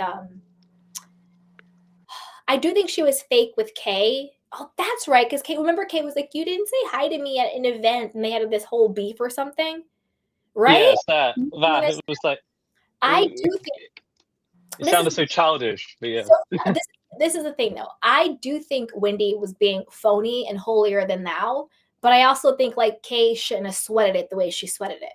Like Wendy's not that big of a deal, Kay. Like who cares? Like just go say, "Hey, girl," and let it go, or whatever the case may be. Or didn't Wendy say, "Did you do your own makeup?" or something like that? Am I making this up? That's I have no I, I can't remember. something along those lines, but it Something just along seemed those lines. Something petty and stupid like that. And it's just like again, it's. like you're giving her too much power and credit. Like to me, Wendy is the ultimate cornball. She has been corny from jump, and she's still corny. And Eddie is corny too. When I they mean, both go ahead, I'll stop talking. just imagine if you went to the wrong if you went to the wrong institution, she could have been your teacher, lecturer, whatever. I mean, like, just imagine. She's not. She's not that talented, babe. She can stay wherever she was at. This teacher split this season. I And mean, I agree. Kay has been like again, like I don't think we really need Kay. I don't think we need Tia. I don't think we need Jazzy. I don't think we need Monique to come back. I think we could do a reboot. I think Angel was a very poor casting, and I blame production on that. I think she was set up to fail. She doesn't live in Potomac. She's postpartum, and she does not have the personality for this type of formatted show. I mean, I don't know what's wrong with all the production companies, but they're not switched on. Mm-hmm. They're just working on standby. It's very weird. Like, I Very mean, even with this next upcoming episode of what's it, Beverly Hills, I was surprised to see this. But I saw a clip online. So obnoxious Amanda is like always with Kyle, like Kyle's brand new minion. But it's gotten to the stage where even Kyle has now thrown Amanda under the bus and has said that she gives off Crystal Minkoff vibes. Rob Minkoff's special needs wife. How dare you? I'm gonna And say and like literally, you know, the production has not been sharp on any of these shows. Mm-hmm. I was gonna say, can I clear something up really, really fast? Oh yeah, of course. Jump on in. Go ahead. Okay, so I'm just addressing the comment that I seen. It was saying, the dark skinned girls with the insecurity and stuff. Wendy, I don't think she's insecure because she's dark skinned. I think she's insecure because of her upbringing with her mother and her financial situation. Actually, I think the most insecure women on here are the light skinned women, which is Giselle and Ashley. That's why, Agree. and that's the reason why they attacked Wendy in the first place. Yep. When she and I also wanted to state for the record, I have opened up that conversation of I'm disappointed in Wendy because she was the most mistreated person on the show. With mind you, Mia wore her all the way through in Miami, and they didn't treat her right at all. So that Miami trip by itself is a reason why I don't know why Wendy is being a mean girl with Giselle. That's what gives insecurity to me. I agree. The insecurity and the aggressive and all that stuff has nothing to do with their skin color. It's by their actions. And you do have to be a level of insecure to be facing federal charges of, defrauding insurance companies, whatever the case may be, almost $500,000 because you're trying to keep up with people. People who are secure don't do that, allegedly. You know what I mean? People who are secure don't feel the need to, you know, front in order to be accepted. And I do think that Wendy is insecure. That's why she came on the show making her whole personality about her 4 degrees. If you are secure in yourself, you don't have to hide behind your education. You don't have to hide behind anything. You just are who you are. Like I don't think like Karen to me is not insecure because she's just like this is who I am. What about it? But it, 100. but it has nothing to do with skin color. And again, I don't think if people online calling Kay aggressive, I don't agree with that. Yeah, I I don't don't agree with that think either. she's aggressive at all. She's like very unintimidating. You know what I mean? It's just like, girl, like let's go get I some don't. Manny and I shut don't up. think Like, she's aggressive personally either. No. yeah, I agree. Oh, Miss T says Amanda needs to find her footing, but she is not moved by the ladies, which I love. I agree. I actually really like Amanda Frances. We need to do a Beverly Hills live. Yeah, We yeah. do, because I We do cannot because wait. we When do is the because new I. episode? What? Is the new episode tomorrow night? It's Yes. Thursday night, so Friday my time. Okay, so let's do Friday or Saturday. I'll hook it up. And let's do a live on Beverly Hills. I have a lot to say. I actually really like Amanda, and I think, and I agree with Miss T. Once she gets her footing, she's gonna gather these girls like nobody's business. I She's don't gonna think so. gather She, them. I, I think I, I hardly ever agree with Carl Richards, but it is giving off Rob Minkoff's wife's vibes. but I like Crystal. I know you didn't, but I did. I mean, I mean, that's not what I remember, Candy. you Wait, want you want her number one fan? Crystal? I didn't agree with the dark stuff. I didn't agree with her like, oh, this is dark and this is. I didn't agree with that. No, but I liked her. Maybe I liked her more off camera than on. Yeah, Like I think that's what I remember. maybe that's what it was. I like Crystal, but maybe it's because she's like cool on TikTok. Are you sure you're not just getting confused with like crystals in general? But, like... I LOL. Sorry. I once paid $10,000 for crystals. That's a reference to Amanda Frances, not me saying that. Remember, Well, just for the record, I wouldn't spend $10 on crystals, but that was remember. I will say Like, this. I might be on the I unpopular. can't. I That was not can't. I I might be the can't. unpopular opinion, but I don't think I like anybody on Beverly Hills. I only like Jennifer and Amanda, and that's it. Oh, I do like Jennifer. That's a lie. I do like Jennifer. I do like. I'm going to like Rachel too, but that's just about it. I forgot about Rachel. Rachel, I don't have really. We've hardly seen her. The best scene that they showed us of Rachel was when she had no electricity. I mean, like I you like know, the fact that she's kind of like. I like the fact that she's kind of like she's on her own show on Beverly Hills. Like she was like she had her own show on Bravo Yeah. before, so it's kind of like she's like doing her own show on the show. 100%. She's like, I don't care about these girls. What? I mean, but yeah, a Beverly Hills live would be cool because Yeah, let's do it. We'll do it. because it's really crazy though. Kind of just in general though, like you know, none of the shows that are on air would you kind of describe as in their prime, like this is the best season that they've ever produced.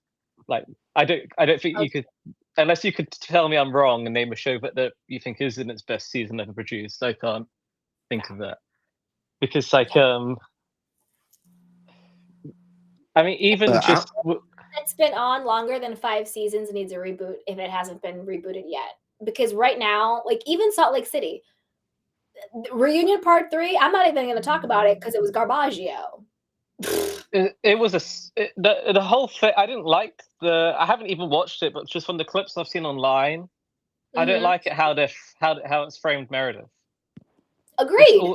To me, like if you're Heather Gay and her horrible cousins biggest fans, I do apologize, but they you know, to choose Lisa Barlow and Meredith as your MVPs is an acquired taste, so it's a tough one to understand. But like with what's gone on there, it's just awful. Like you know,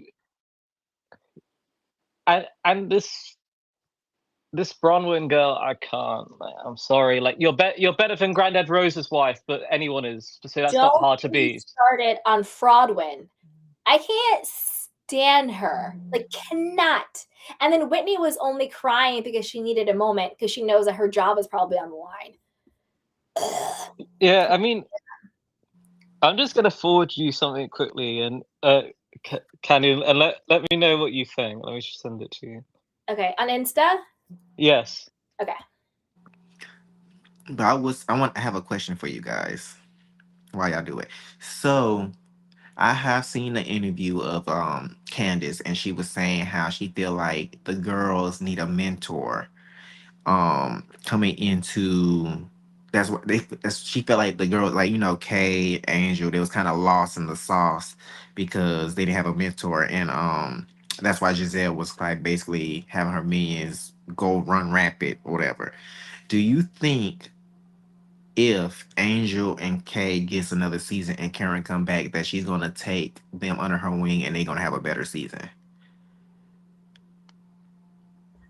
Um, I think that if you need someone to usher you in after being on a reality TV show for 1 to 2 seasons, maybe it's time for you to call it a wrap it up. Like, I want Karen back because I love Karen, but I don't need women on the show who need to be coddled. You know what I mean? Like, I want to see people on the show who can stand on their own. Yes, I want sisterhood. Yes, it's okay for Karen to be mother hen, but if you can't do it by now, boo boo, let somebody else have a ham at it. Like, these 5 women are not the only 5 women in the DMV. Production needs to do their job and get their 100. head out their butt. Stop casting people who don't live in the city that your franchise is allegedly in, aka Angel, and make sure you do your due diligence. I like Angel, but she should not have been cast for this show Or any show. Yeah. by any means. By any means, she should not have been cast on the show, and that's why you get the cluster F that you got this season. She was not a fit personality wise. I don't think she was ready to be on reality TV so soon after postpartum, and she didn't live in the area. And it's just bizarre to me that they're and this is no shade to Angel because I think she was almost set up to fail, and she also didn't really understand the assignment of the show. And Kay is flat to me. She's like a yappy chihuahua.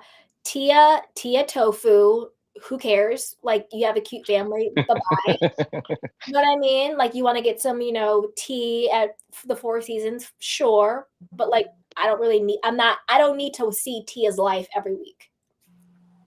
You know what I'm saying? Like, they need to find women like the Karens, like the Lisa Vanderpumps, like the Nenes. Of course, those are like great people. You're not going to have a whole cast that's spectacular because these are sort of like diamonds in the rough. But you need to lead women. You need women who can keep up to a certain degree or level. I think Monique, again, I think her return was a flop. I think it was 5 seasons too late. Jazzy, I don't need to see Jazzy's life every week or ever. How did Jazzy get on the show in the first place again? I Oh, forgot. I know you. I see how you felt about the reunion looks. I forgot about that. I just thought about I Monique's big old triangle. That's all I thought about when you said. Oh my god, her Pythagorean theorem. Yes. Caddy will wear that dress. Adam, you know what? I thought they all looked like a hot ass mess. All of them. Because again, I'm tired of all of them. I'm tired of them. I'm tired of it. Like, Stacy can stay, Karen can come back, Wendy might be in jail or prison. Jazzy can leave. Like, again, like, no, like, I don't want these women to be coddled by Karen. I want Karen to have a group of women who are able to flow and meet her and have fun, if that makes sense. Like a Stacy. Yeah. Do you know what I mean? Someone Yeah. who's not dependent, someone who's an independent person who can stand on their 2 feet. Exactly. Like, Stacy was literally hammered this entire season. She didn't catch a single break. The only break Stacy caught was when they were going after Angel nonstop. And unfortunately, she got right in line with the mean girls going after Angel because she was like, let me just, catch my breath, which I was disappointed in. But at least she did apologize to Angel, which I Yes. thought was big because I didn't like that. I'm like, it's like when it's like the abused become the abuser. I don't like that. Like, what it's like to be bullied. Don't join in with these nasty, evil women. but she still carried her own. She didn't need Mm. Karen to coddle her. I still prefer Karen to Stacey because she's the grand dame, baby. But she can carry her own. And they need more women like that who have their own personality, their own point of view, who don't crumble and fall and who don't fall in line. Because all these other women, they fall in line. And they let someone like Giselle, you know what I mean? Act like I think it's weird that isn't just already a standard. Hi, Like, Natasha. Oh, where did Giovanni go? I don't know. I think his phone might have run out of battery or something. Oh no. Johnny, Hi. just come back, okay? I'll drop the link again. Hello, long time no talk. Oh my Oh my god. god, friend. Oh We're my Hello. god. in. Oh my god, we're all here. Oh my god. No, we just need Freddie. Yeah. Oh my gosh. We do. Yeah. I like actually haven't even watched the season, but I just had to call in because I was like, it has to happen. Welcome back, friend. So what's going on? Tell me all about this stuff. Oh my god. Candy was just discussing how she liked Monique's dress. Adam, I'm you know what? One more thing. Fly to London, and I'm gonna make you take me to Harrods, and you're gonna have to buy me anything I want, and then we have to get lunch. Okay? Obviously. Yay! She's like, your treat. Yup, on your dime, boo boo. Natasha, how are you? Yeah, how are you, sweetheart? I'm okay. Yeah. Doing my best. Just doing my best. Snowstorm? Are you finding the snowstorm tough? Oh, it was I'm actually grateful it wasn't like that bad. I was expecting the worst. I was like, I cannot deal without any power or something because that's what they were saying. I'm like, I'm not into that. Like, it's not really fun if you're an adult. It's not like I'm missing school, like, so I was just like, please, I can't. And it wasn't that bad. It was funny because I'm like weirdly competitive sometimes. I don't like with sporting or like active stuff. So I was like outside shoveling and this dude rolled up. Like, I guess he was like going to like snow plow. And I was like, I'm going to race him. And I was like, Oh wow. I was like psychically racing. Yeah, I'm gonna race him, girl. And I won too. And he was like looking at me. I was like, see ya. Oh damn. But Congrats. yeah, that was the highlight of my snowed in, me racing some random dude. And then like just like eating snacks. So anyway, how are you guys? Yeah, Good. I'm good. Adam, how are you? I haven't talked to you either. Yeah, I'm good. Just starting new year. Fresh. Yeah, just hoping this year actually has some progression in my country because my country's gone crazy. Right. I know. Our Yikes. country's gone crazy. Yeah. No, theirs is like a kind of like a step. Like we're not far behind, but like the whole world is on fire. it really is.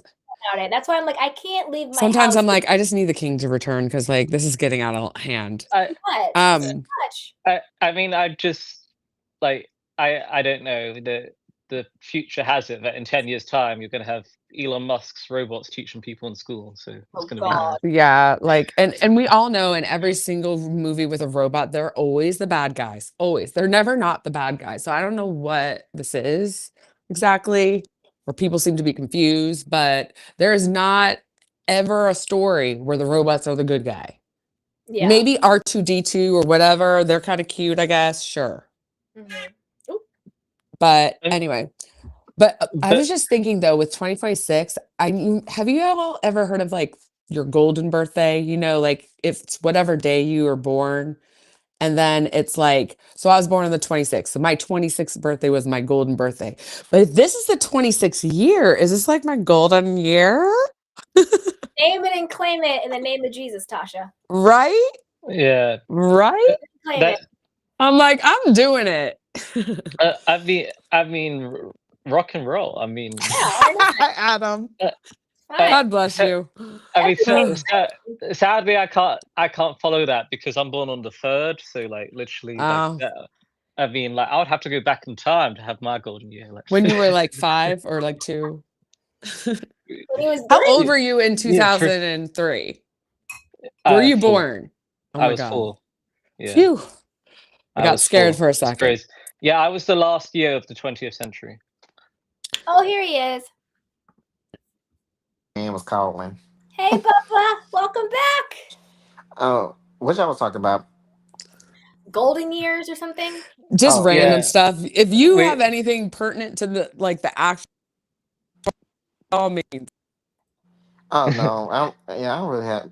Oh, y'all was talking about the season. How everything should be rebooted. Maybe I'm kind of Oh chaotic, and I yeah. watch. Um, maybe I'm chaotic and no shade. I was on my like Shayo this month, so I was taking Your edibles. what? I was watching the season high. Oh, what's a Shio? Yeah, what That's is that? Stacey's. Is that Casey's edibles? Yeah, I was on my Happy Eddie. So I Oh my actually god. thoroughly enjoyed the season, despite because it was just I like really can't. chaotic to me. I can't. I can't.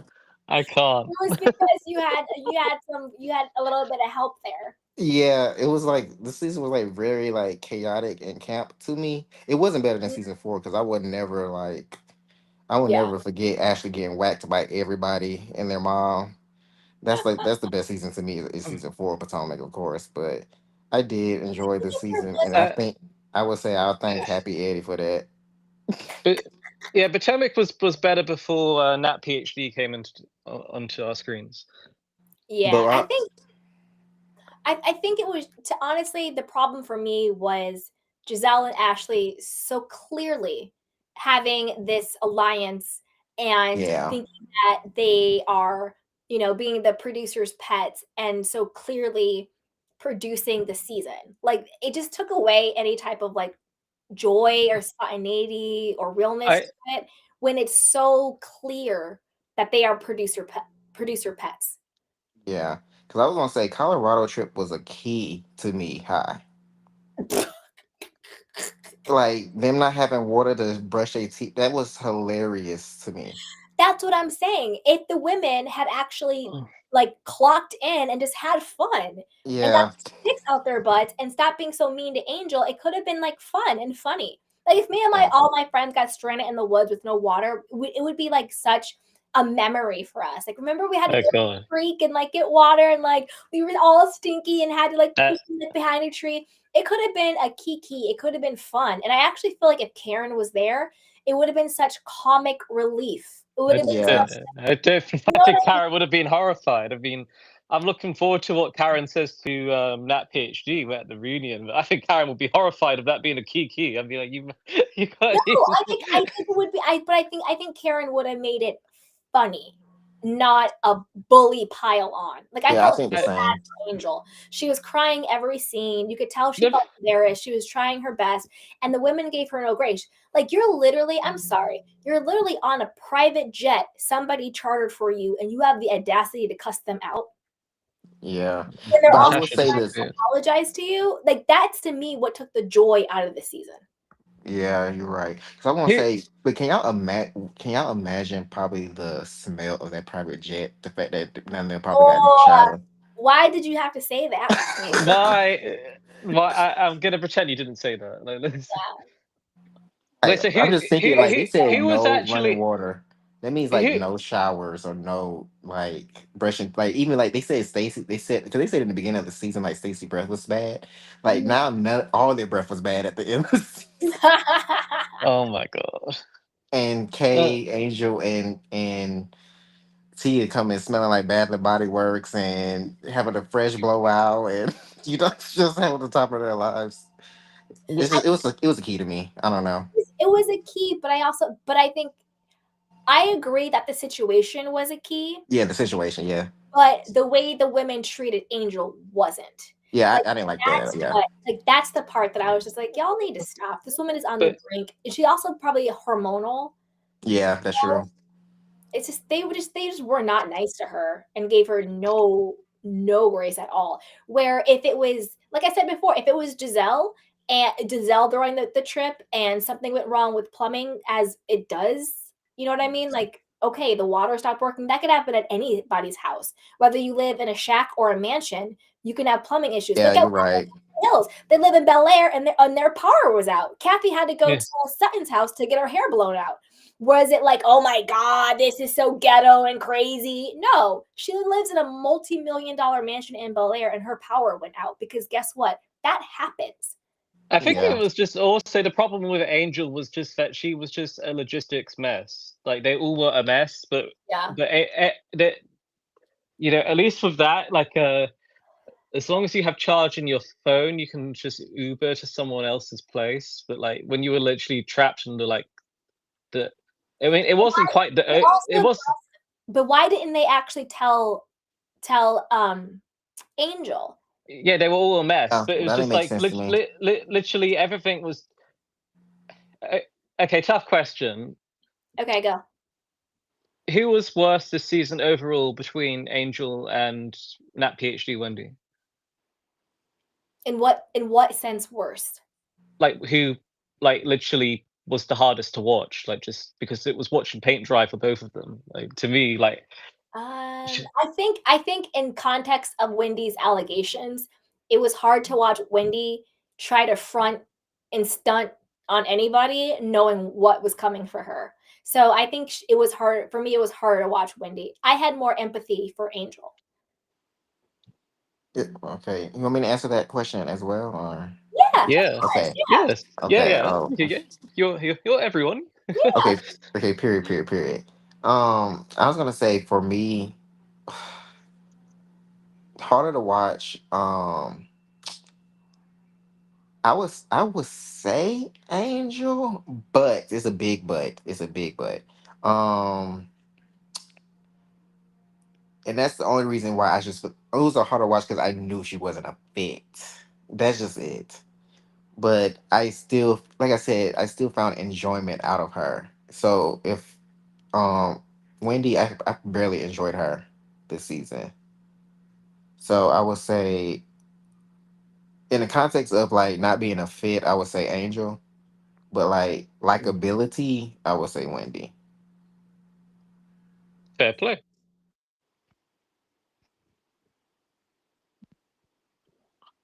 Agreed. I was gonna say, did y'all see that teaser of the Rhode Island, Real Houses of Rhode Island? Not. I haven't seen the teaser yet. I was a It's little. just Wait, they House of showed one Rhode housewife. Island? I thought Yeah, that Yeah, they what? showed a teaser at the during this Salt Lake City. yeah, I saw something. It's they showed one lady that was it. But yeah, Yeah. um, so so far I can't really judge it. It was a bit too quick to have any solid impact. But uh, what what is actually like the thing about Rhode Island that makes people want to like live there? Like, what is like something about because like literally I've heard bits about it and what have you, but what about Rhode It's Island the smallest state. would someone want to move there? What like can Hey, Mary. so so, so yeah, what about Rhode Island would make any of you three want to move there? Just I'm curious. Is I there wouldn't any? mind moving to Rhode Island. It's it's quaint. There's a lot of money there. The only issue I had with it was I saw that Paul and Dolores are on it from Jersey. Stop. Yeah, Yes, Dolores, she's a friend of. See, that to me ruined it for me Me because too. That I seems mean, fake now. I don't know. Look, I don't know how this is gonna sound, but I always keep it funky fresh with y'all. I thought Rhode Island, or I want one that is like very like either waspy or baps, where it's just like super elegant, super rich, super like, New England. luxury, newy, like, you know what I mean? New England, like that's what I want to see in a housewife show, but it just seems a little lowbrow now that they have people from Jersey on it. And I'm not trying to be elitist or classist. it's just how I feel. And it just took away the hope I had for it. Because like that's not the vibe I want. Like I don't want mob wives. I want housewives. Do you know what I mean? Yeah. Yeah, I get what you're For saying. this particular show. Can we have a Jersey vibe, a Mob Wives vibe for other shows? 100%. I think there's space for everything. But I was just a little disappointed because I thought we're going to get sort of like a more of a high class, almost like a East Coast version of like a Vanderpump. Do you know what I mean? Where it's Yeah. that type of affluence and snobbery and like, oh my god, go get me the pony, like get me the jacket. Elegance. Right, like the Elegance. hedges perfectly trimmed and like those New Exactly, and England everything's like style pink and chandeliers and estates. diamonds and dripping in the caviar. But it's like and I like Dolores, I do, but like I don't want that aesthetic and vibe and energy for this particular show. So it kind of like made me not as into it.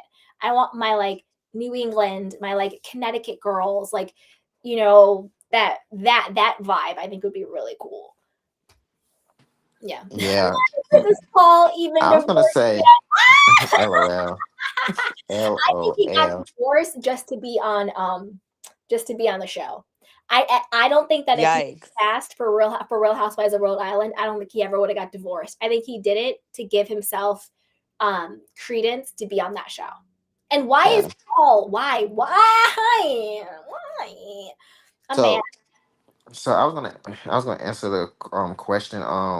You said why what was the reason to move there?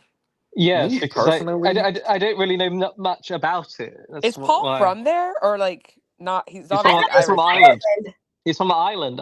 Yes. I know, but like when he came to the United States, did he settle first in New England before he came to Jersey? Like, you know what I mean? Doesn't seem like it. Like Like, that's what are why I the have no. ties to I was Rhode like, Island? That's what? just random. I think that's the problem. Again, that's the problem with Bravo and production.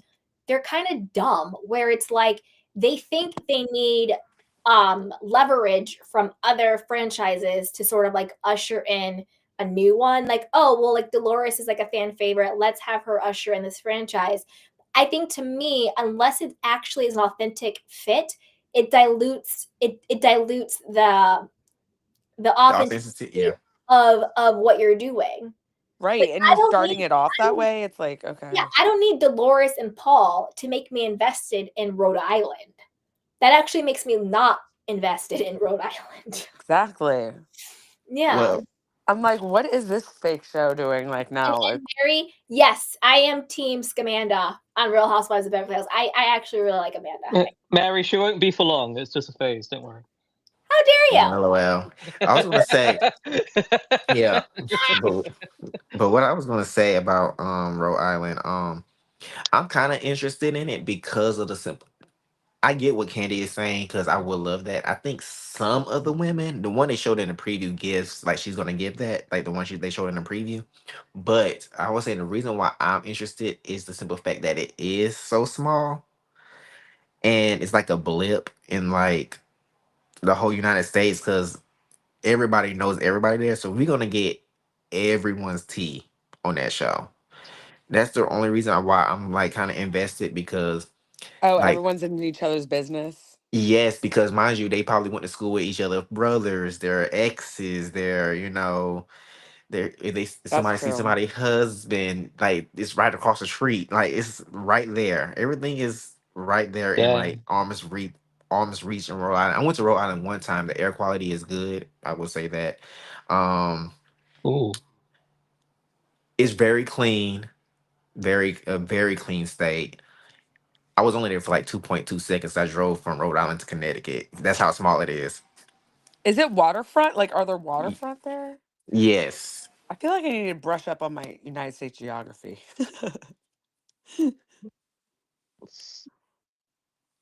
So I'm it's sorry. Hold south of on, real fast. Massachusetts.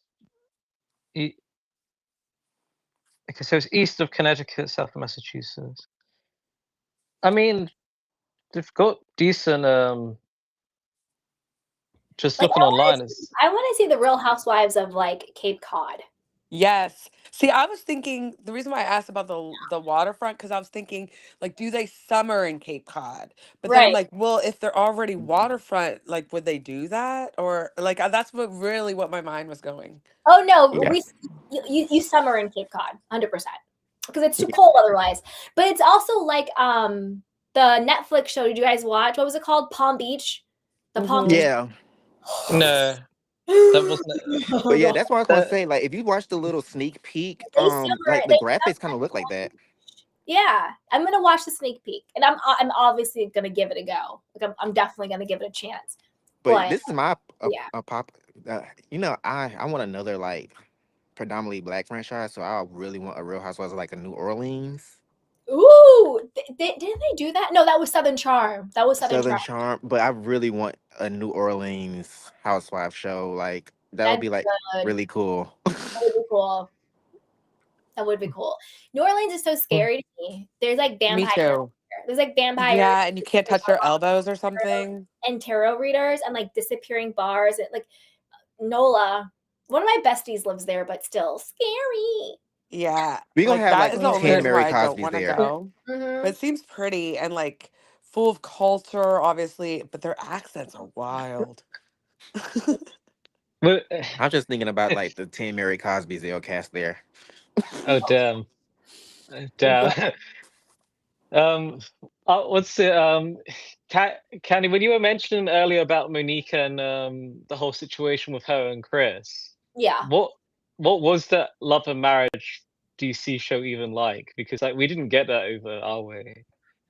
Like, It was basically just like following a group of like four whoops power couples, sure, in the DC area, and like the core couple was Chris and Monique, and it was just basically like following their lives. That was and pretty isn't much it Carlos King or something that makes the show? Or something? yeah, Carlos King, I think it was like for the OWN network, I Yeah, want to say. Yeah, and it was with yeah. King, We yeah. don't. Sadly, we don't have that over our way own network. Not sadly, it stunk. I stopped watching it. And Monique was horrific. Yeah, I Horrific. heard she was a Okay. mess on there. She was horrific. Because again, it's just like it's okay to get to a point in your life where like, you know what? I don't know who I am. I'm not in love with my husband and I want something different for myself. That is fine. But you have to realize that you are lashing out onto him and other people because you're not happy. And it's also very manipulative and very abusive to make the other person the villain in order to justify why you don't want to be with them when I simply don't love you anymore is a complete sentence and enough, or just I simply want something else or someone else is enough.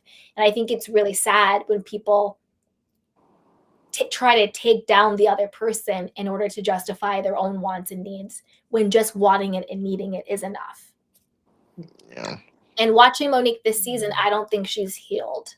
I think she's still going through it. And that's okay, you know? Figuring out who you are, what you want, working through your trauma, through your wounding can take years. It doesn't have to, but it could. And I think that's okay. But to me, she's very much in that life coach therapy world. And she's in the point of her healing journey, to quote Whitney, where she's sort of diagnosing everybody else from her own wounding. Where it's like, you don't need to diagnose Wendy, or you don't need to diagnose Angel and Bobby. They're good. Focus on yourself. And why Yeah. I think Boston hasn't worked, I didn't even know. Were they trying to do Boston? Yeah, Boston? there was a rumor that they were trying to do it just like a few years back, but Mm-hmm. they decided to scrap it and do their New York revival instead. Oh, that was a poor choice. I don't know. Well, I'm gonna Uh, head on out. I'm about to eat my food. Yeah, it's been 2 hours. no, Yeah, I am so hungry, y'all, and I'm in the process of moving. We just closed on a house the other day. Oh my oh, Thank you, God, congrats! congratulations! thank you so much. Congrats! So Yay! I am starving. Okay, go eat. And thank you so much. I always love your like commentary and thoughts and everything. And we have to do Beverly Hills. Yes, Either I'm going to Yeah. be there for either that. I Friday, will. either Friday or Saturday. But don't hold me to it. I'm gonna do the best I can, you guys. Yeah, Yeah. I'm gonna have my Saturday will be notifications better. turned on. Yeah. Yes, notification. That's right, everybody. Like, Yes. subscribe, notify. Yeah, clock in with candy. Yes! Oh Yeah. my god. Is that a shirt? Yeah. Oh Candy. my god. I gotta give you some proceeds. I, I love y'all. Y'all have a Love good you, night, All okay? right. Much love. sweetheart.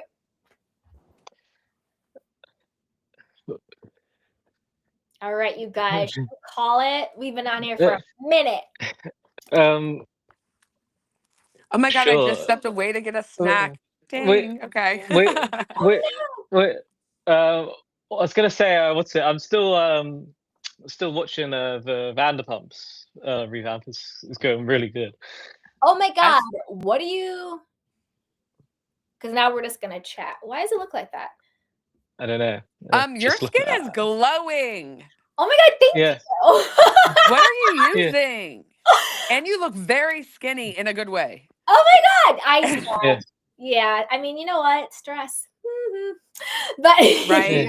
Yeah. yeah, stress. But No, Yeah. but like it's in a good way. You know how some people oh, look thank you. haggard and you're like, okay, girl, can you please eat a cheeseburger? That's not it. Okay, good. Okay, good. Oh my god, Natasha. What? I'm glad. I just love that you're spelling it out. I love it. um, but Oh, Vanderpump. I watched the yeah, first couple of episodes and I was like, I don't know. I I'm can give it enjoying it. another try if I was bored enough, but like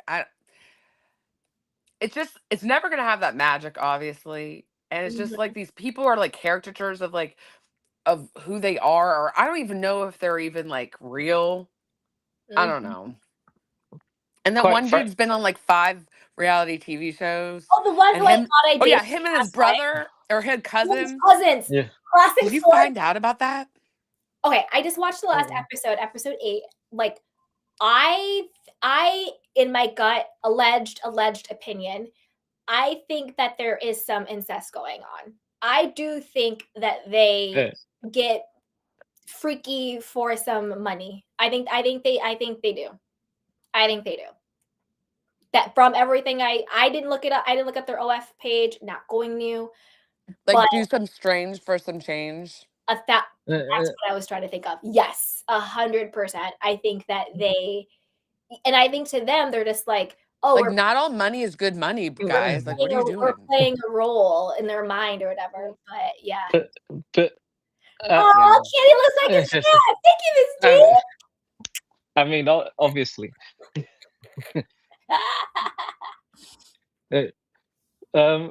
Yeah, I don't know. I'm liking it, and that now that Salt Lake City's over, it's Mhm. probably the second show that I'm watching the most. The show I'm watching the most my way is Love Island. But yeah. I can't watch a show. I'm watching Southern Charm. I want to do a Southern Yeah, Charm, it's not but been a hit in the you UK. I can't help it. I love Southern Charm. It's have to join me though, ma'am.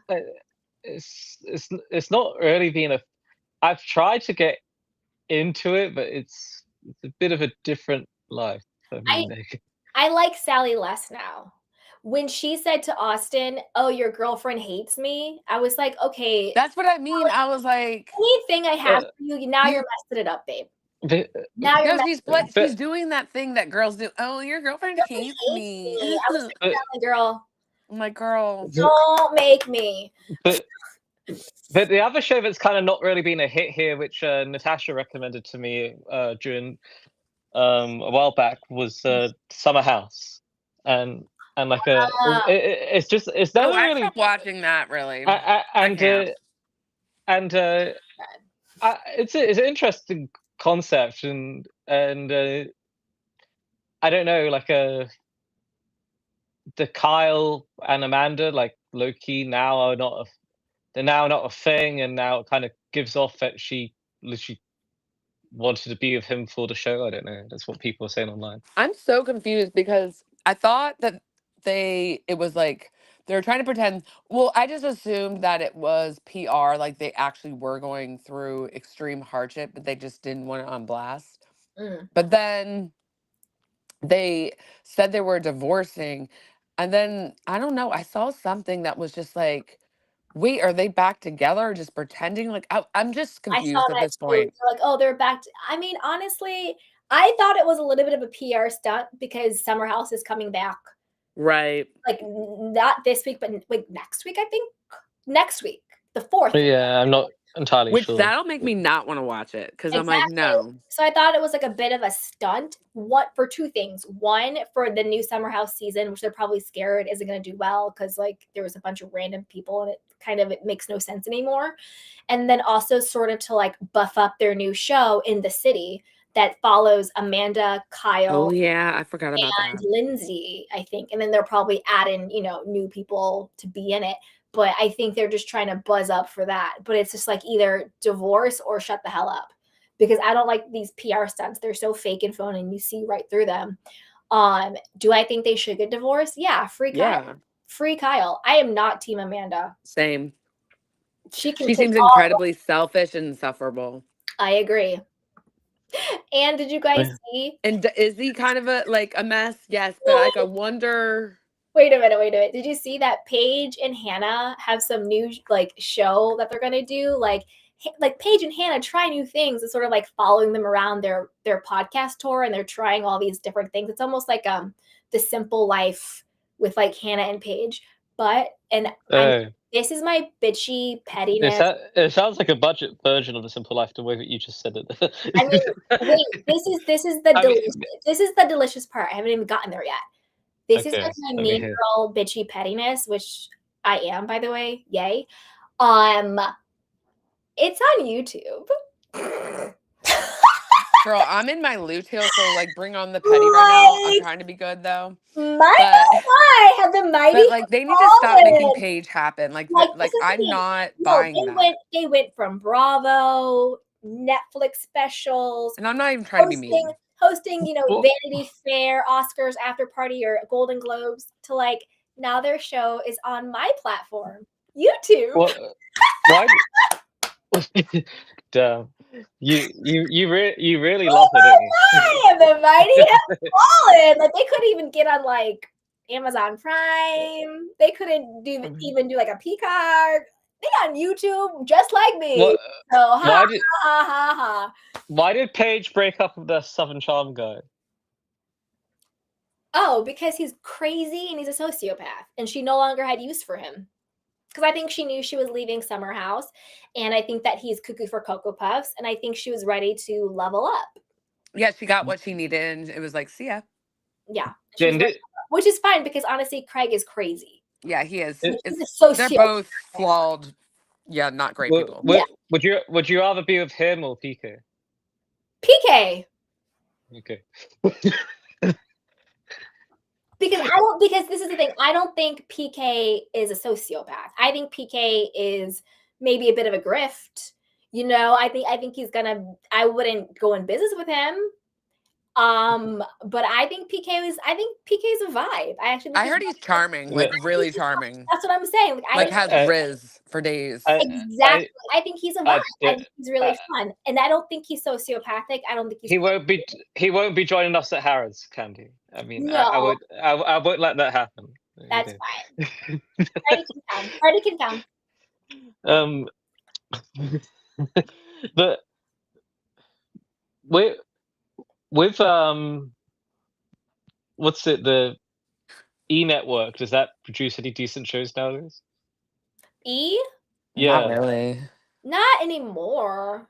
No, not really. They were the original home of the Kardashians. Yeah. And they're part of NBC. NBC owns E. Umbrella. And Bravo. Owns Peacock. Owns because the reason why because one thing that's strange is because in the UK we had E as a cable channel back in the day, from as early as whenever we could have access. That's why really you could watch like the Kardashians and all these other weird shows back on E back in the day, but you never had Bravo as like a TV channel. I think it's like within the past couple of years that they became like under the same like conglomerate kind of thing. I think it was an independent channel, like cable channel at one point. Same with Bravo. Like they both were not always under NBC. because with E, like whenever you guys got your show, we got it at the same time. Whilst with Bravo, we had to wait literally in the old days about a year. We had to wait like if you sometimes even 18 months. Like if you had a show like you would be already on this other season by the time we had ours. With like it was only like literally since 2018 were we able to even get our shows like a day apart. Like literally because Amazon then got a contract, and then now we have Hey You, which is your equivalent of Peacock. Is Hey You? Then what's the equivalent to Bravo? There isn't any. Oh. We just all your Bravo shows are we just watch on Hey You. And that was kind of the iron. Can you watch any other type of show on Hey You or only Bravo shows? Anything NBC. Anything NBC. Okay, so then yeah, it is Peacock. Yeah. Okay, got it. Yeah. Because the irony is when they did that Ladies of London show on Bravo, we didn't have it for like another year or even a year and a bit. That's yeah, crazy. it was a show which is a show about London, yet you guys got it before us by a whole year. But I'm excited for the Lady of London reboot. Yeah, I think Mark Francis. That's crazy that he's on there, because when I watched Made in Chelsea, I remember him. He was like an OG, right? Yeah, he was an OG. He's the day one. He's what you call He was friends with that one girl that like has like a very like pointy kind of face. Victoria. Yeah, Victoria. Yes. Daddy is like a legit felon. Really? He did a big art dealing scam. He scammed millions of people out of like millions of dollars, this big art scam, and he was put in jail for in a go film. When was that? A couple years ago at this point. Oh, so it was like after she was on there.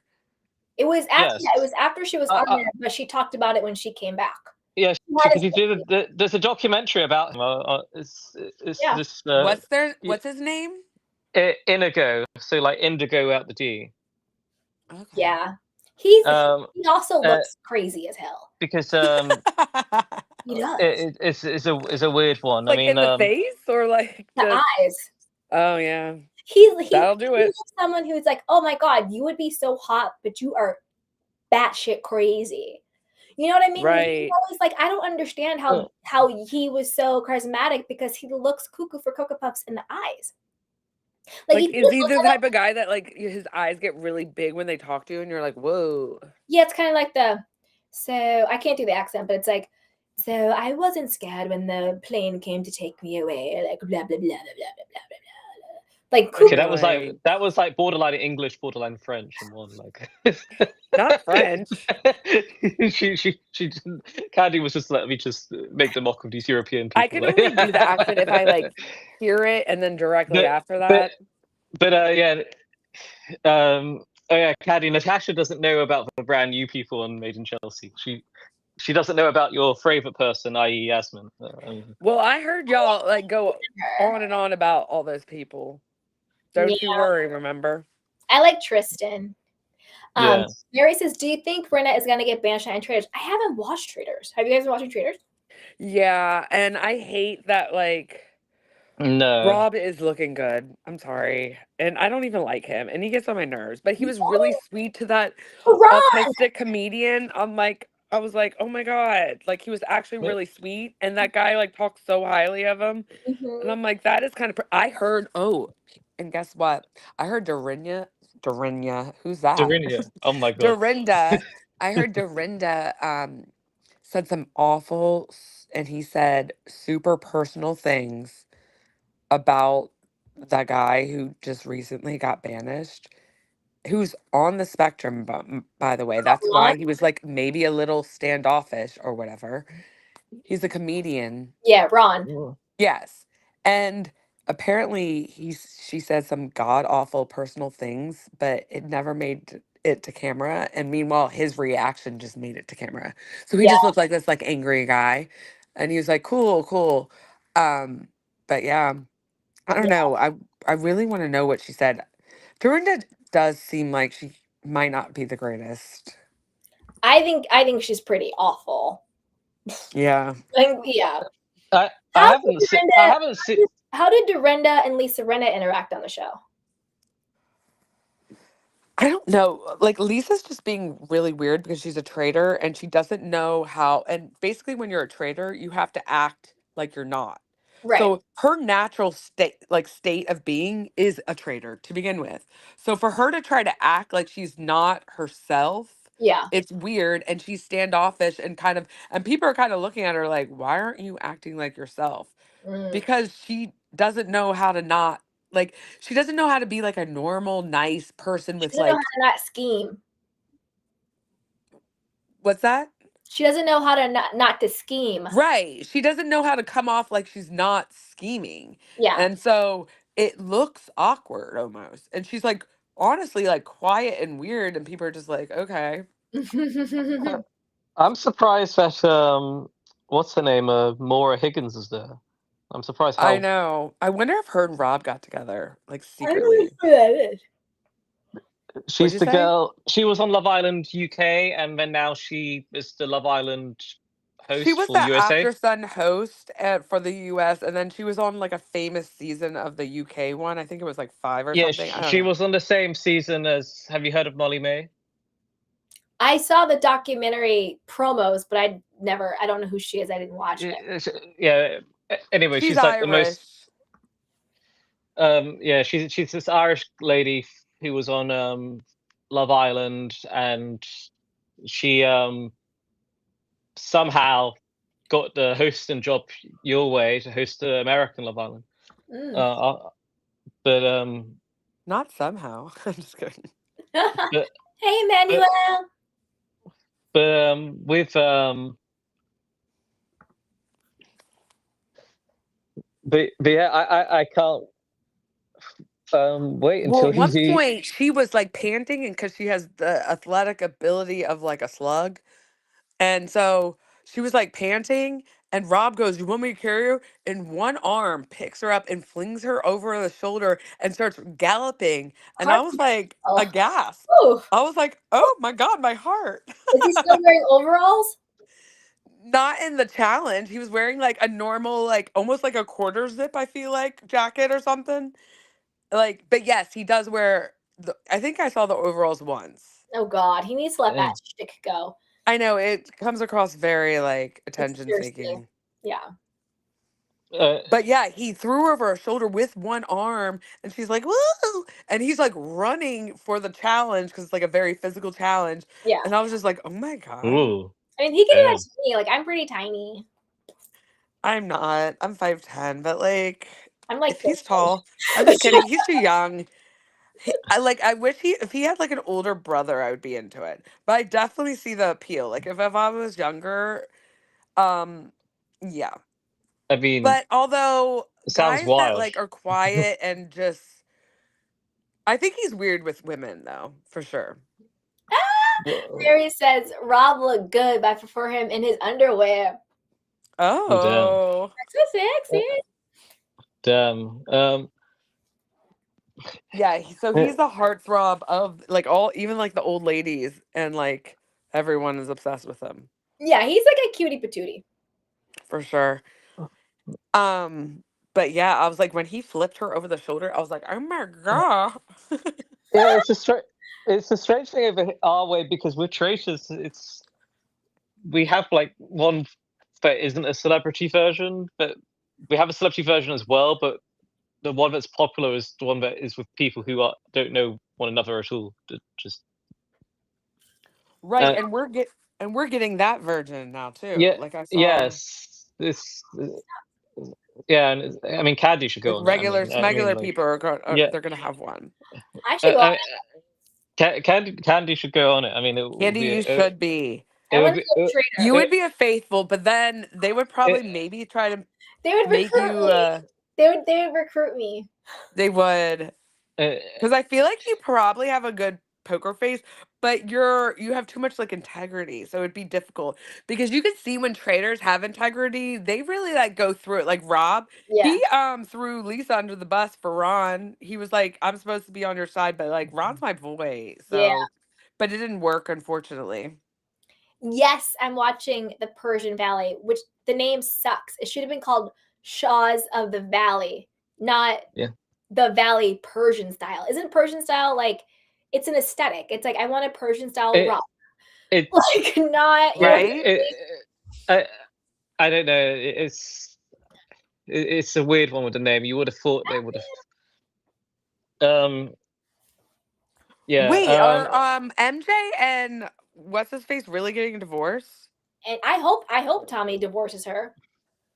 I mean, they're better off. They're better off separated. I mean, Yeah, he needs to go as and much go as and much as he gives you that, as much as he gives that Queen's energy, I like feel bad for literally, him. I wouldn't want to be surrounded by that lady MJ or her mum.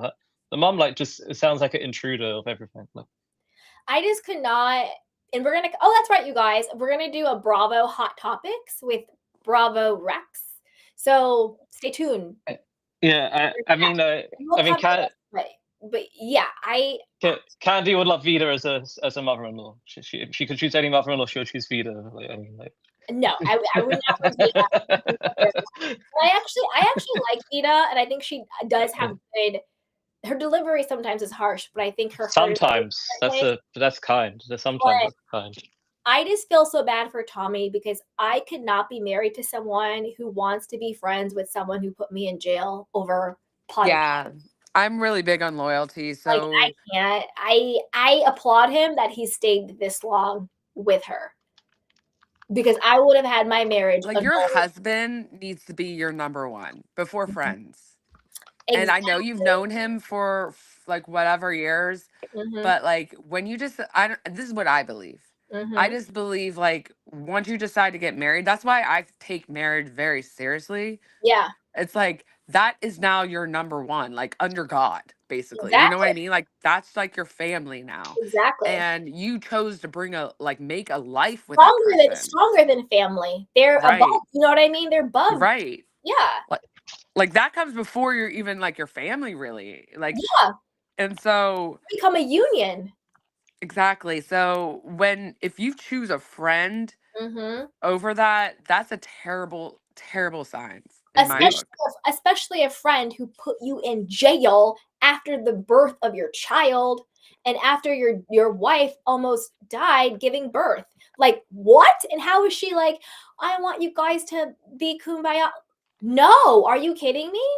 But Are like you kidding me? what has Reza done to rectify the situation? Well, he Believe even in what Has he he said done about anything? MJ in itself was horrible. hello. Like, Exactly. I mean, I don't think. No offense to people who like her, but I don't think Like she's you put wired my up. man in jail. Like what are you What doing are you to doing? rectify that situation? And Exactly. you made. Otherwise, I can't even give you the time of day. Like what are you I mean, doing? the Now he chat. always has a record and he could have been a felon. He Exactly. just You could he like made also literally ruined his mockery. life forever. Hmm. I mean, he also just made mockery of the whole agony that she went through with this pregnancy. I mean, Exactly. the- It's because I his mean, it's beyond. That's why I only like They have a really like toxic codependent relationship that's completely unhealthy and they always have, her and Reza. yeah. well, that's why I kind of like people who just say it how it is, like Gigi. I like Gigi. She's cuckoo for Cocoa Puffs. I feel bad for her sister though.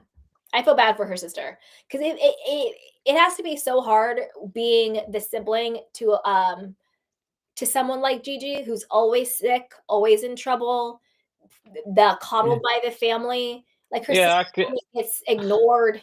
You know what I mean? I could I could Yeah. imagine because like it's Like she did just everything right and blah blah blah and she's just like Yeah. it's kind of like the what is that one story? The Provo's son. What's it The called? prodigal son. Yeah, it's kind of like that. It's like, oh, I did everything, but like I don't know. Yeah, I can see what you mean. Yeah, I feel bad for the sister. That sucks.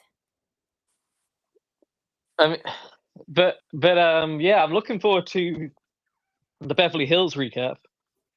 We'll do it Friday or Saturday. I will try my best, but everybody. Yeah, try your best. I mean, there's no problem. I mean, your schedule comes first, so like let us know. Yes, your schedule. I'm just kidding. I mean, we say it proper over here. You know, there's a Oh, difference. okay.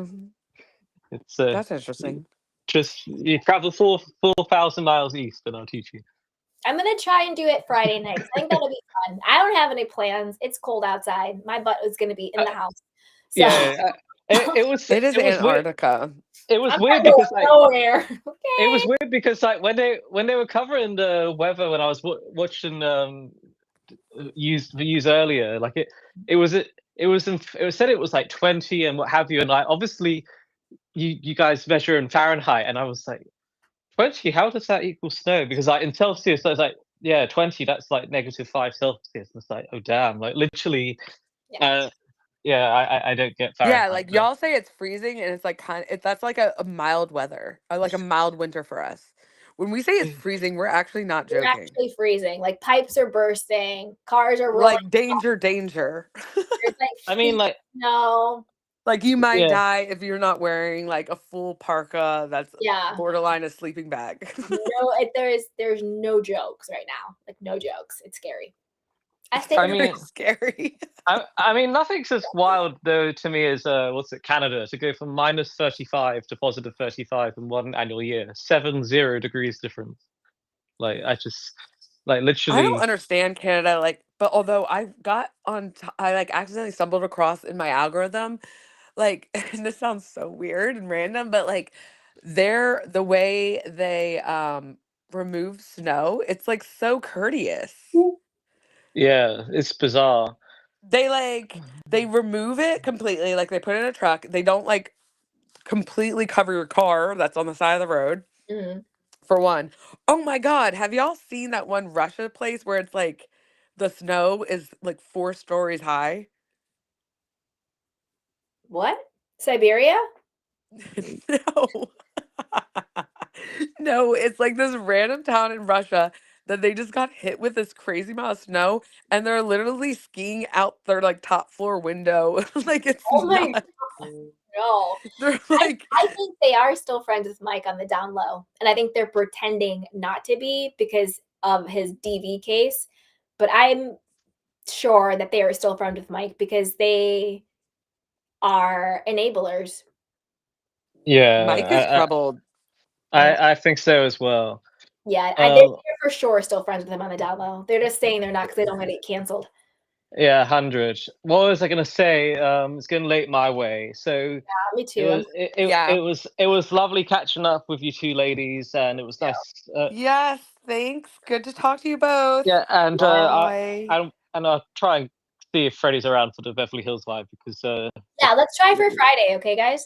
yeah, message in the group chat That's the deal. whenever. Yeah, all All right. right. Bye. I love you guys. I Bye. love you, Much Natasha. So nice love. to hear your voice. Mwah. Much love. You too. Love you, Adam. Bye. Ah, that was so much fun. I love all you guys. Thank you to all my beautiful panelists. Thank you, Natasha. Thank you, Johnny. Thank you, Adam. It was so good to see all of you guys. Love you so much. And everybody in the chat for holding me down. I love you. Hi, Mary. So good to see you. Darren Hood. So good to see you too. Let me see if I'm missing anybody. Emmanuel. So good to see you too. Miss T. Thank you for holding me down as always. Let me see. Hey, Dr. Jen, thank you so much. And everybody else, if you were in here and Char, hey, Char J, what's up, sweetheart? Haley, thank you so much. Ariana, Paul. If I missed anybody, I apologize, but thank you so much. This was so much fun. And as always, be sure to like, subscribe, and share. It's a fun and easy way to support me in the channel.